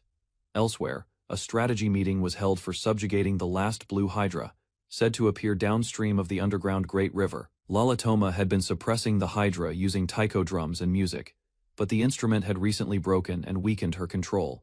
The Blue Hydra had grown to its largest size yet, and Lalatoma insisted on facing it only once fully prepared. The group set the decisive battle for 1 week later, gathering materials for a lightning orb to fight safely. The party toasted to restoring peace to the village once the Blue Hydra was finally defeated. Back home, Lord Elto's cockatrice sisters chirped contentedly, and Stella noted how well the two visitors seemed to get along. Lalatoma offered snacks to the cheerful chicks, who responded eagerly to her attention, amused. She reassured them there were plenty of herb balls, so there was no need to rush. Elto observed that living together underground for so long may have let Lalatoma and the cockatrices understand one another. Lalatoma happily handed out more herb balls, wondering if she too carried a natural skill for taming cockatrices. Elto asked if she often made herb balls, and Lalatoma beamed. Glad the village's cockatrice enjoyed them too, before everyone noticed one chick had grown suspiciously plump. Elto pointed out that the cockatrice chicks had gotten noticeably plumper since arriving in the village. Lalatoma decided exercise was needed to reduce the jiggle before things got worse. She marched the chicks outside, declaring it was time to work off the extra weight. Along the way, Stella reminded her the apples on a nearby tree still needed 3 more days to ripen. The group explained they had come specifically to help the plump chick slim down, with one chick introduced as Titatoka. Lalatoma vowed to stay up 4 nights straight for the chick's sake, while Stella admitted cockatraces really were charming once you got used to them. Nearby, Kai noted that Elto and Stella still had plenty of work ahead after the strategy meeting. The chick threw itself into harvesting baskets with surprising energy, and the group praised how much it helped with the work. Kai wondered aloud whether he could safely leave translation duties to Lalatoma without disrupting things. In the kitchen, a sizzling red dish cooked in a pan, explained as a mass-produced version of the legendary red dragon's claw, known for being spicy. Stella stirred a pot full of noodles, insisting the dish wasn't finished yet. She introduced the noodles as udon, a specialty from her hometown, prompting her daughters to marvel at how thick they were compared to pasta. Stella agreed the noodles were unusually thick, though Kai still struggled to understand exactly how they differed from pasta. After a pause, Stella joked that it was a joke, explaining the thick noodles actually paired well with a rich, chewy soup. Confident in her cooking, Stella admitted it had been a while since she last made udon, though she reassured everyone she trusted her recipe. Elsewhere, Kai sat quietly working on paperwork, sighing over the effort involved. His father, wearing a pumpkin-like mask, praised the finished blueprint as good work over tea. Kai explained the drawing was actually shaped like a friend, revealing blueprints for a new building meant for the cockatrices. More chicks arrived, introduced as Layla, Jessica, and Nana, and the family agreed something noticeable would suit the village better, especially with cockatrices already living there. Back in the kitchen, Stella proudly served the finished dish, and Kai confirmed it truly was red udon. Marukan explained chopsticks were something she had learned about in table manner class, though her hometown had no real custom of using them. Yugo admitted he wanted to try using chopsticks too, and Marukan revealed she had bought several spare sets from Zanza's, since one alone hadn't felt like enough. Yugo asked to be taught, and moments later he was slurping noodles with confident precision. Marukan praised his skill, joking it was simply the power of hunger driving him. The chick declared the vegetables delicious, and Kai agreed, complimenting how well stewed everything turned out. Stella noted that eating noodles this way might actually work better for large quantities, since the red dragon's claw usually demanded precise control over heat and timing. Pleased with the results, Kai decided the dish deserved a spot on the Adventurers Guild restaurant menu. Elsewhere, the cockatrices happily soaked in a mud bath, sighing that nothing beat the warmth and comfort of it. Lalatoma, busy performing her water deity duties, teased them for enjoying themselves so much. Kai asked how much water she could produce at once, and Lalatoma revealed the staff she carried was a treasured family heirloom. She estimated she could fill about 30 buckets worth without overdoing it, gesturing to a large stone basin nearby. Elto was amazed by the number, though Lalatoma admitted it would still take considerable time. She added that good soil and water mattered greatly in life, prompting Elto to muse that a hot spring would make the village even better. Lalatoma had never heard of hot springs before, and asked curiously what they were. Elto explained they were beneficial for health, drawing minerals from rocks and earth as the water heated. Recalling her academy days, Lalatoma remembered making homemade hot springs herself back at school. She explained that the local water was naturally soft, and blending various soils and minerals had once let her create spring-like water, even earning pocket money with Analia's help. Impressed by her determination, Elto asked if she could recreate the process again sometime when she had free time, and she agreed. 3 days later, the group noticed a chill in the air, and a voice called out that Lord Elt had been found, revealing knights had arrived at the back of the village. Confused, since no monsters were known to be nearby, the group hurried to investigate, spotting the crest of a black-covered book marking the mysterious Knight Order's banner. Elt explained the newcomers belonged to one of the kingdom's 30 Knight Orders, warriors bound by tradition and history, identified as the Black Book Knights, one of the kingdom's 6 great orders. He clarified they were far from hostile, since the Black Book Knights received considerable support from the Nagash family, making them natural allies. A sheepfolk girl knight stepped forward, asking directly if he was Lord Elt Nagash, ruler of the territory. Elt confirmed it, and asked what business brought her to his lands, quietly sensing considerable magical power radiating from her. She introduced herself as Kai Strayhorn, vice commander of the Black Book Knights, presenting a formal letter requesting permission to pass through and rest within his territory due to an urgent matter. After reading it carefully, Elt found nothing suspicious about the paper, format, or seal, and agreed it was safe to accept. Relieved, Kai expressed her gratitude as Elt promised to arrange proper accommodations and meals for her group. Curious, Elt asked whether they had brought the Almirage traveling with them, prompting a fluffy horned rabbit-like creature to appear at Kai's side. Kai explained the ones accompanying them were a little shy but completely safe, gently reassuring the group. She added that Almirage were faster and tougher than horses, making them valuable messengers her family had relied on for generations.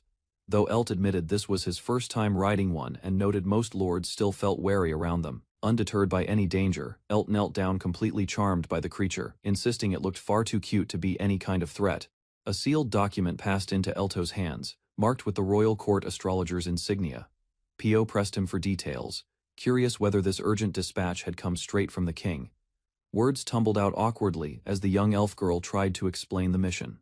"Another business trip already?" Pio muttered, still recovering from the last one. Smoke curled into the sky as Kai's group came into view, calling out that they'd returned. At the sound of her name, Pio's face brightened. Kai introduced herself as the Black Book Knight's vice captain, while Elto identified his companion as Stella, the celebrated hero of Xanxus. Disbelief crossed Kai's face at the revelation. Stella, meanwhile, brushed off the title, claiming she was nothing more than an ordinary adventurer. Rumors of Stella had apparently reached the royal capital, Kai admitted. Shyness crept into her voice as she asked for an autograph. "Can you really tell anything from a signature?" Elto wondered aloud. Kai thanked Stella anyway, though her expression stayed skeptical. The Adventurers Guild had already confirmed Stella was alive, so this was purely precautionary. Records kept by the court astrologers would simply be cross-checked against it. Curious onlookers, not trouble, were behind the fuss, at least according to Kai. Pio wondered if occult fans might be involved instead. Off to the side, an Almirage sat slumped and dejected. Noticing this, Pio asked gently if it was thirsty before hurrying off to check. Something caught Stella's attention among the gathered creatures. She asked whether she might be allowed to pet them. Confidence colored her voice as she assured the others she'd manage fine. Elta warned, however, that strong magic would only make the Almirage wary around her.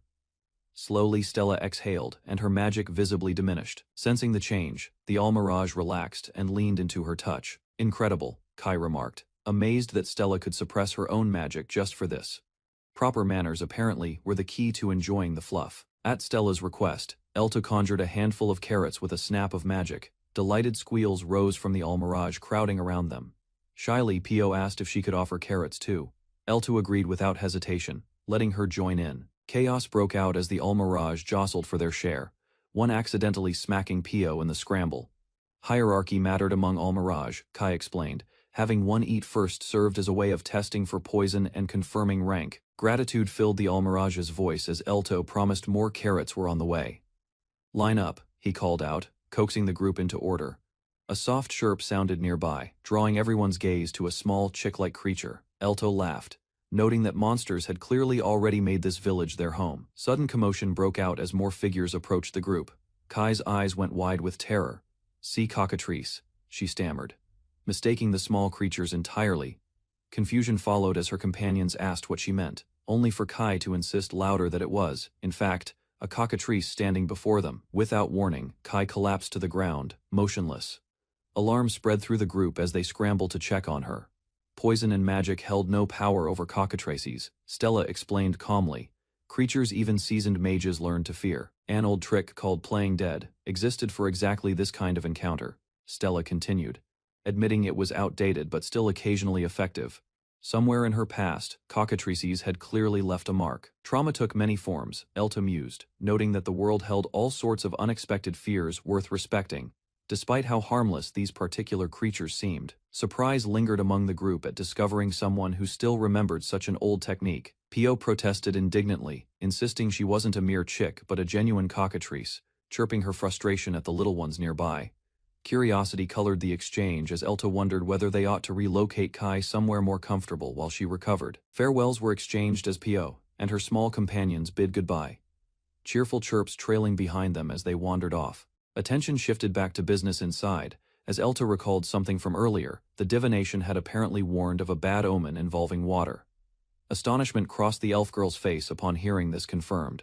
Elta revealed they'd already made progress investigating what seemed to be a blue hydra. Budget concerns came up next, with someone noting wryly that the astrologers hadn't held back on their blunt remarks, though the generous compensation offered some comfort.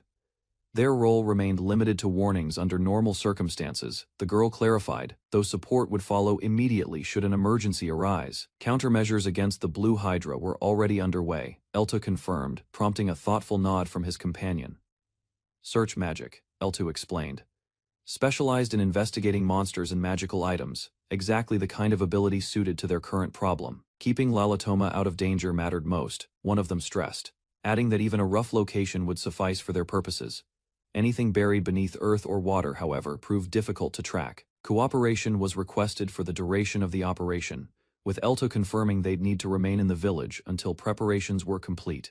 Payment, it turned out, would come directly from the royal court astrologers, given their sponsorship of the request, generous terms by any measure. A written note, confirming the divination's accuracy, was requested as a courtesy, alongside a curious inquiry about the Almirage's habit of wandering freely through the village on their walks. Excitement bubbled up as Pio peppered questions about ordinary bunnies, whether they were fluffy, how big they grew, and if they truly loved carrots as much as she'd heard. Monsters rarely appeared around these parts, Elto explained, though he admitted it was nice that Wugo turned out to be such a gentle creature, munching carrots contentedly the whole time. Curiosity turned toward books, with someone asking whether such creatures were even listed in the encyclopedia at all. Pages flipped past as Elto searched, eventually finding an entry describing their main habitat east of the village. The illustration looked oddly vicious, prompting nervous murmurs about how frightening it seemed compared to reality. Talk turned to daily walks, and someone suggested asking Kai since she took the creatures out regularly. "I want to see one," came an eager voice, insisting the real thing looked far cuter than any drawing, deep in slumber.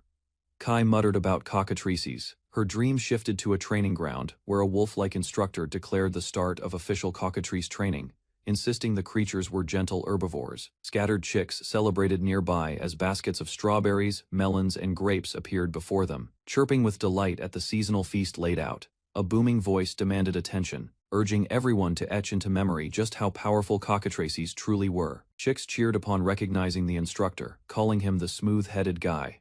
Moments later, he charged forward with startling force, leaving onlookers stunned that he'd actually been stopped mid-rush.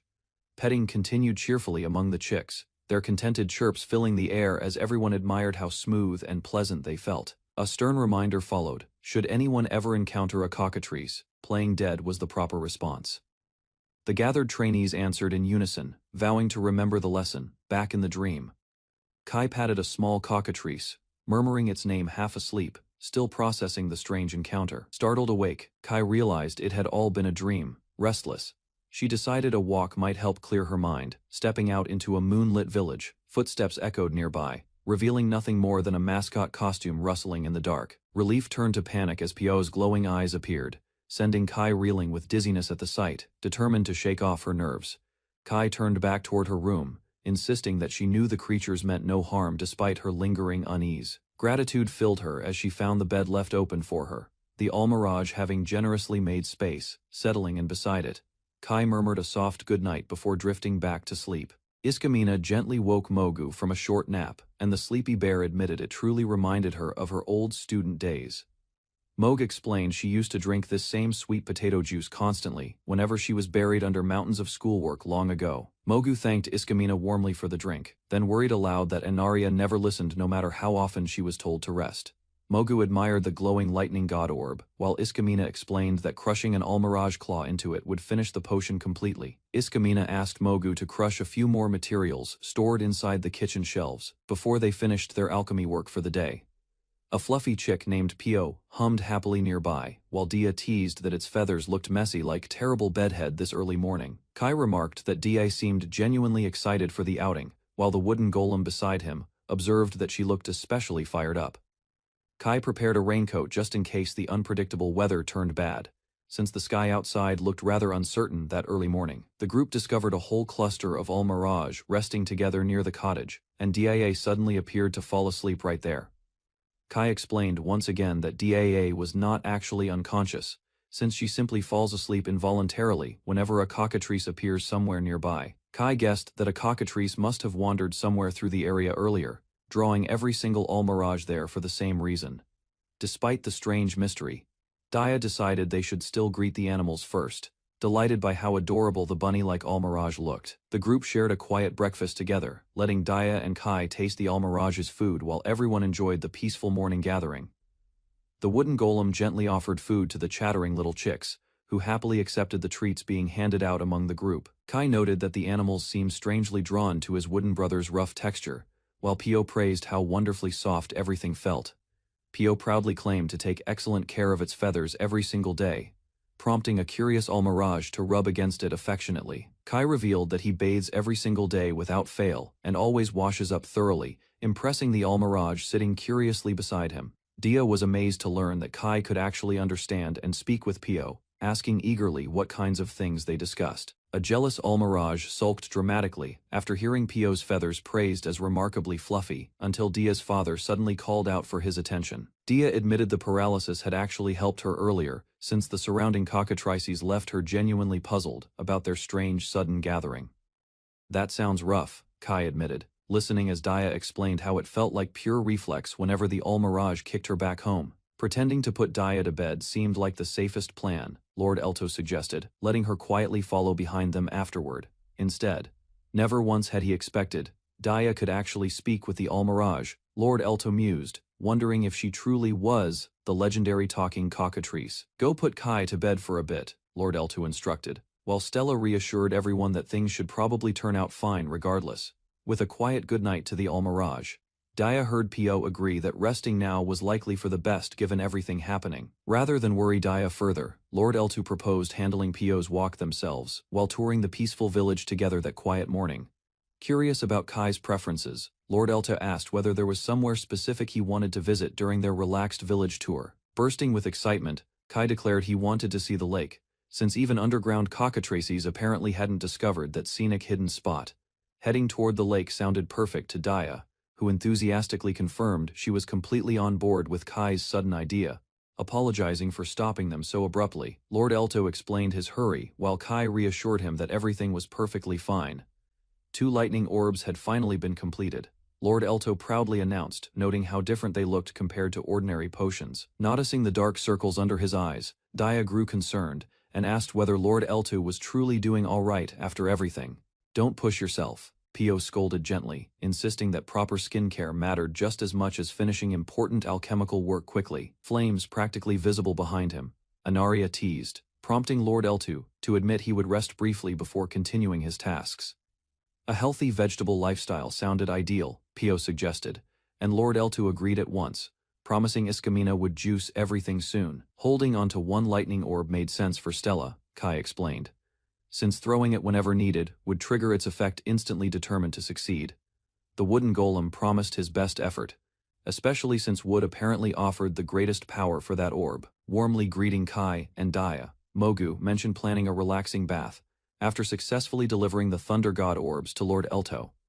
Something about mixing various ingredients into water came to Lalatoma's mind, prompting her to ask curiously about the mysterious wooden tub. Wanting honest feedback first, the dryads requested trying the mixture themselves before sharing their genuine impressions with everyone else present. Startled by the sudden shout, Mogue explained that Jessica had tricked her into it, leaving little choice in the matter, while Lord Elto declared human experimentation something he could never approve of. Bursting into laughter, Anaria admitted she was only kidding, insisting Jessica genuinely wanted to make their village a better place for everyone living there. Offering to try one as a snack, Anaria accepted gratefully while Mogu shyly confirmed she would indeed enjoy some herb balls too. Announcing the hot water was finally ready, Mogu proudly declared everything from that point forward officially belonged to her responsibility, calling it their new luxury item first. Anaria explained that success here could eventually extend this magic toward agricultural applications as well. Impressed by the display, Lalatoma thanked Mogu warmly, praising how her water magic genuinely seemed capable of making everything work properly. Questioning the method, Lalatoma wondered whether dropping ingredients from above truly mattered, though Mogu insisted using a spoon would look far less elegant. Reassuring everyone present, Mogue explained that Iskamina had skillfully mastered mineral-based compounds, having honed those techniques specifically to help pay tuition fees. Deciding to test the mixture directly, Lalatoma dipped her arm into the water, while Mogu encouraged everyone to give the experiment a proper try. Describing the sensation carefully, Lalatoma admitted the water tingled slightly, though the feeling itself remained surprisingly pleasant. rather than uncomfortable or alarming. Expressing quiet concern, Lalatoma worried that this particular treatment might still be too soon for the rest of her group entirely. Curious about the term, Mogu asked what exactly dryad power meant, prompting Lalatoma to explain. It merely complicated channeling energy without causing real harm. Struggling to clarify further, Lalatoma compared it to the power of the earth itself, though Mogu clearly failed to grasp the concept. Feeling suddenly energized, Lalatoma admitted the bathwater seemed to fill her completely, prompting Kai to caution against doing anything reckless afterward. Explaining calmly, Lalatoma noted this blend was simply an original mixture of bath additives, unlikely to produce any dangerously instant effects whatsoever. Squeezing something tightly between her palms, Lalatoma groaned as magic power visibly surged, startling both Kai and Anaria watching nearby. Celebrating the sudden result, Lalatoma cheerfully announced that her dryad power had noticeably increased following this unexpected burst of magical energy. Elto walked through the forest with Pio and Q chirping happily beside him as they neared the wide lake, and the young girl cheered that it looked truly beautiful. Standing near the rocky shore, Elto mentioned that Tatetoka had once been buried right around that very spot, and the fluffy creature imagined resting there forever, with such a peaceful view. The soil felt unusually soft and rich with nutrients, leading the girl to wonder if that explained why Tatetoka shared the same wonderful taste as the surrounding land itself.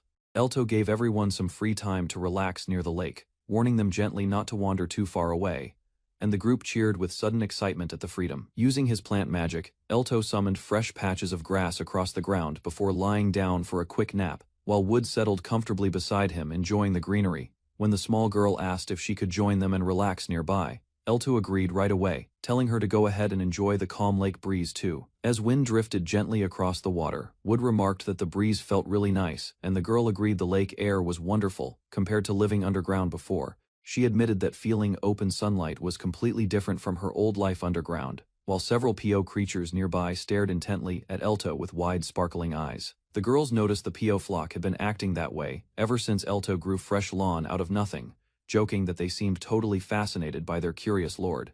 They remembered how carrots had appeared straight from his hands the day before, leaving the fluffy creatures endlessly confused by how easily Elto could make things grow. The instant more carrots appeared, the PO flock erupted with excitement, and Wood teased Elto for suddenly becoming a total superstar among the hungry vegetable-loving creatures. Suddenly a strange whooshing sound echoed across the sky, and the girl pointed upward, asking if the shape approaching them quickly was actually some kind of bird.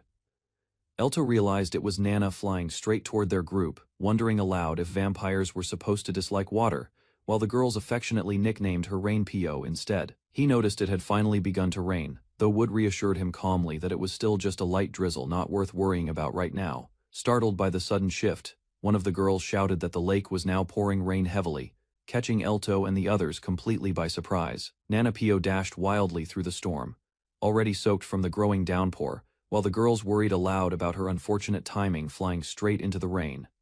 Wood admitted the rain actually felt refreshing since it was his very first time experiencing a rainy lake, though the storm seemed to be drifting closer toward them. The girls explained that storms rarely lasted long in that region, calling it a new experience for the children. While Wood confessed he enjoyed the calming scent of rain, Nana wobbled unsteadily through the air, growing shakier as the pouring rain intensified further, though Elto assured everyone they were still managing just fine for now. Despite Nana Pio's usual toughness, the girls feared she might drop straight into the lake, and one shouted that the rain was growing even stronger by the second. Everyone panicked, shouting that Nana was surely going to die, while the girls insisted her advanced vampire bodysuit should be able to handle almost any dangerous situation. The PO flock rushed forward, chirping insistently that they couldn't ignore someone in trouble, splashing eagerly into the water despite everyone wondering if cockatrices could even swim properly. Elto quickly summoned a thick cluster of leaves using his plant magic, instructing Stella to spread it out exactly where Nana was expected to land. Stella jumped forward, gripping the leafy cushion tightly, determined not to fall behind the others as she raced toward the water's edge. Suddenly they noticed someone running impossibly across the surface of the lake, and the girls gasped realizing it was actually Nana's mother approaching them. The falling rain gradually grew weaker, and Elta guessed she must be using some form of levitation magic to glide smoothly across the water. They watched anxiously as she landed in the perfect spot, though the strange smoke trailing behind her still hadn't stopped completely, worrying everyone nearby. With a sudden swoosh, she dropped safely onto the leafy cushion below, bouncing gently before landing with a soft thump among the gathered leaves.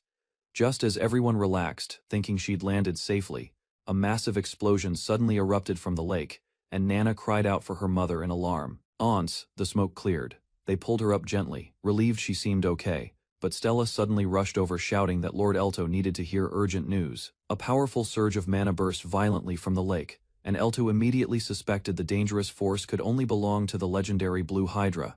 They realized the water's movement had noticeably slowed down, and guessed it must have rained earlier in the village, soaking the entire surrounding area completely. Elto declared firmly that since Stella and Nana were already nearby, they would simply make their stand and fight the creature right there. Worried they were still far from the Blue Hydra, Elto asked Marchosias and Dia to stay behind and look after Lalatoma, while they left immediately. One of the girls suggested riding the Almirage for speed, insisting Lord Elto climb aboard quickly since the situation had become a genuine emergency. They explained the little Almirage had trained hard and could easily handle 2 riders lying face down together.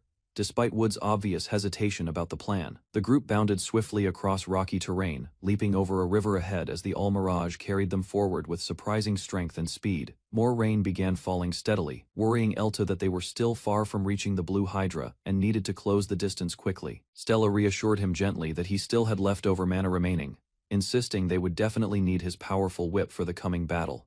Realizing she meant the Pechi Pechi whip, Pio bravely grabbed hold of another Pio and swung forward recklessly, determined to help however possible. Pio slammed hard into the Blue Hydra's massive body, but the attack only dealt partial damage that clearly wasn't enough to stop it.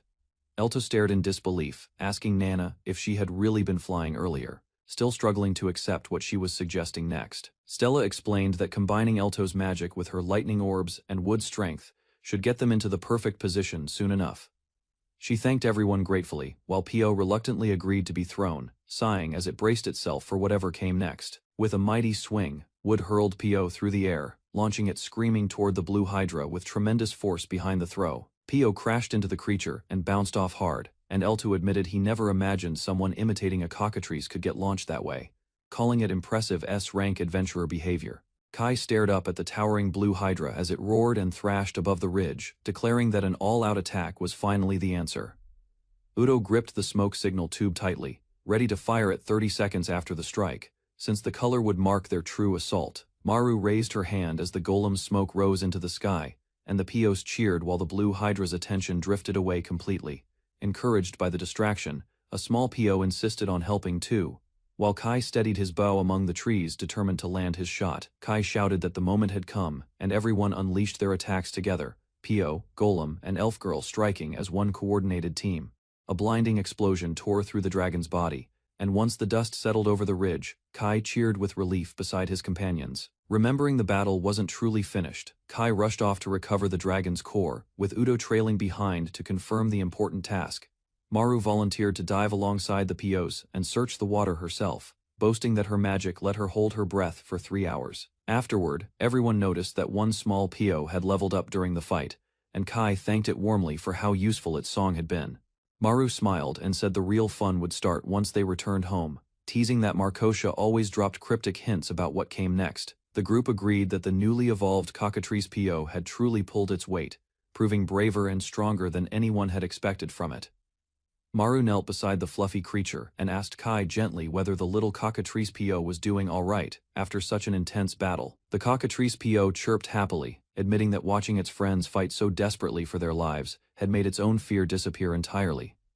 The night girl announced that every threat had now been fully resolved, so she needed to return and prepare to depart the village immediately. Before parting, she offered everyone one last ride on the full Mirage, and the Pios squealed with delight at the exciting invitation. Kai admitted he was nervous about leaving solid ground, so Udo offered to hold him steady, and Kai gratefully accepted the golem's support. As the full Mirage lifted off, Maru cheered with excitement, while another Pio trembled.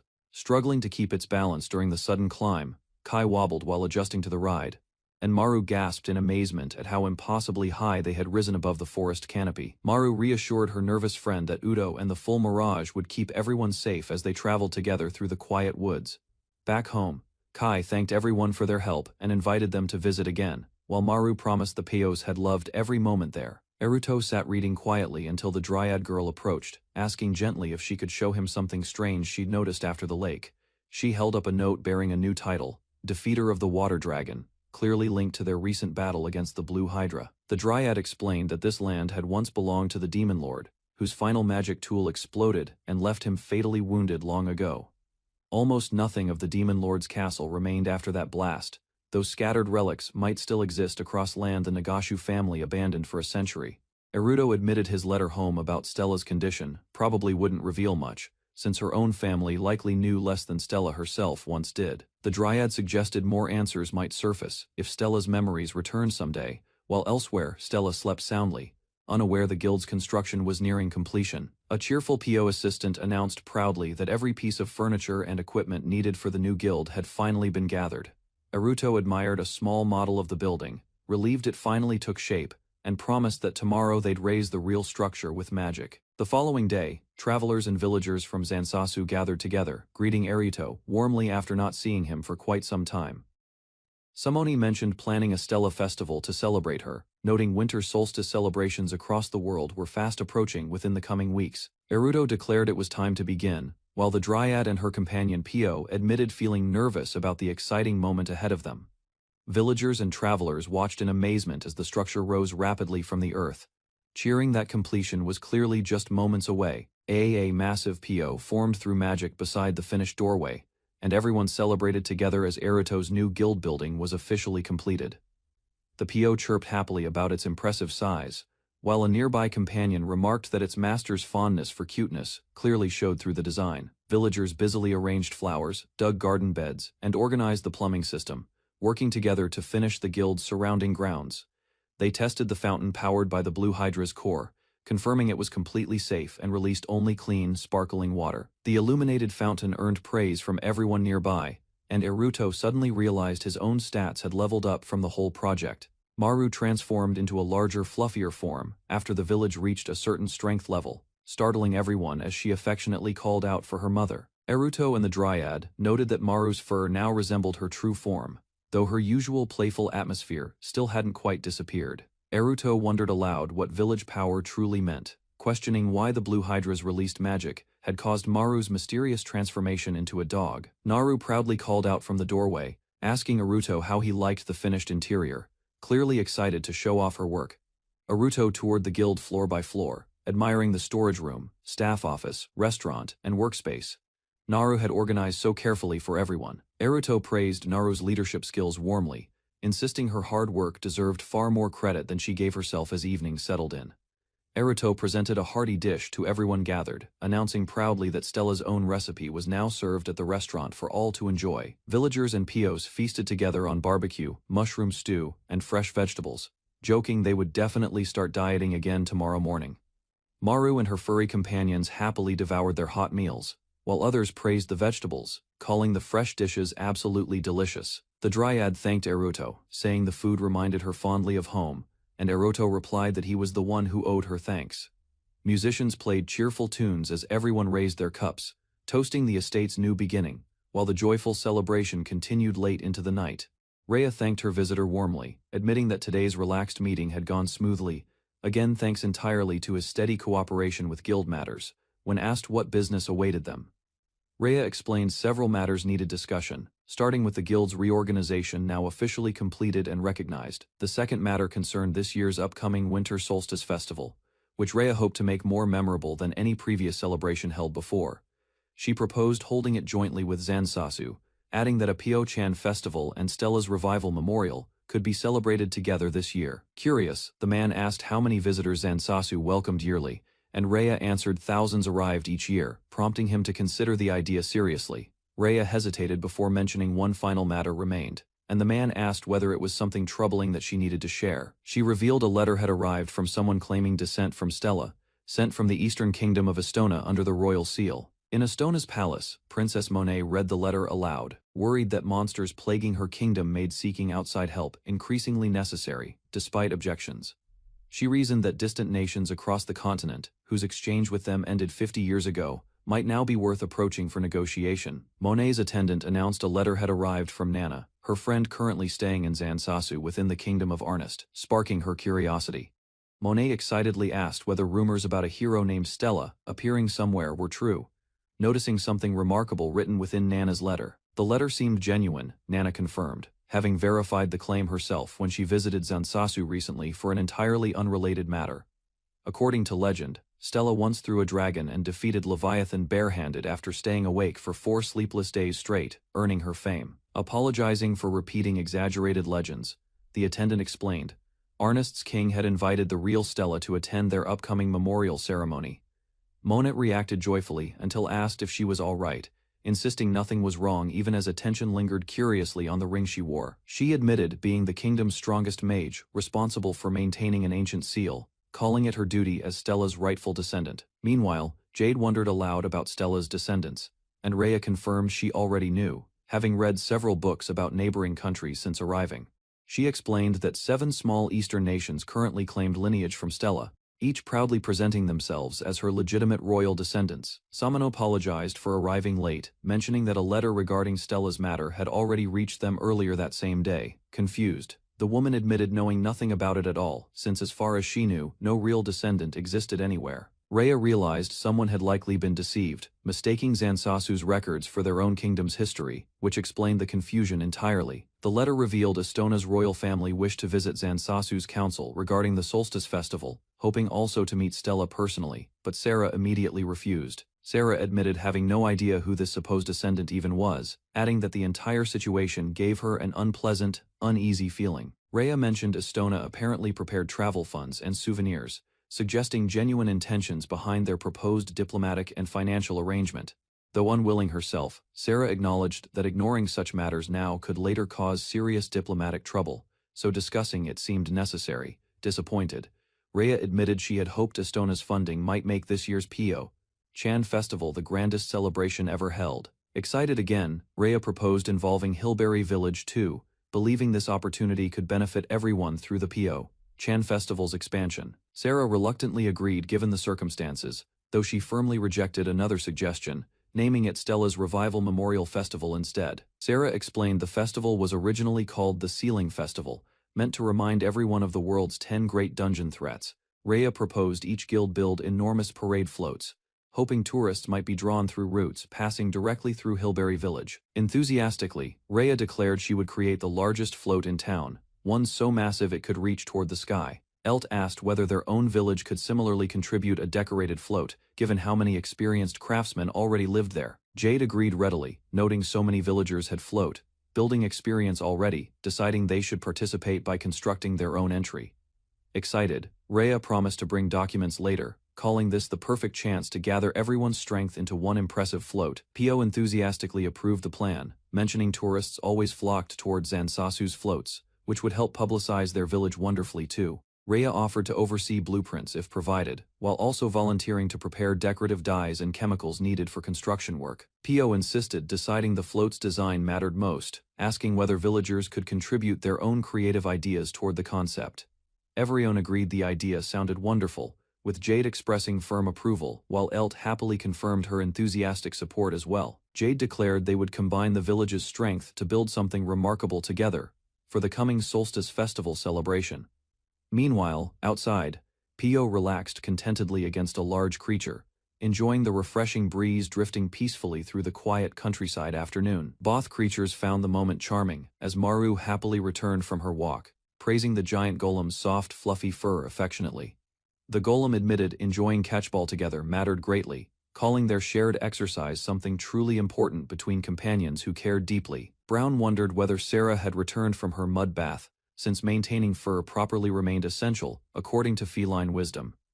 Sarah lay unusually still on the ground, appearing unbothered despite her strangely quiet mood catching everyone's immediate attention nearby. Noticing something different about the surrounding soil's texture, Sarah commented that the ground's feeling seemed subtly altered from before. The golem asked whether any unusual scent lingered nearby, though Sarah insisted nothing particularly strange stood out to her senses. Deciding to investigate further, Sarah promised Nana would help confirm whatever change had occurred, prompting Pio to encourage hurrying quickly.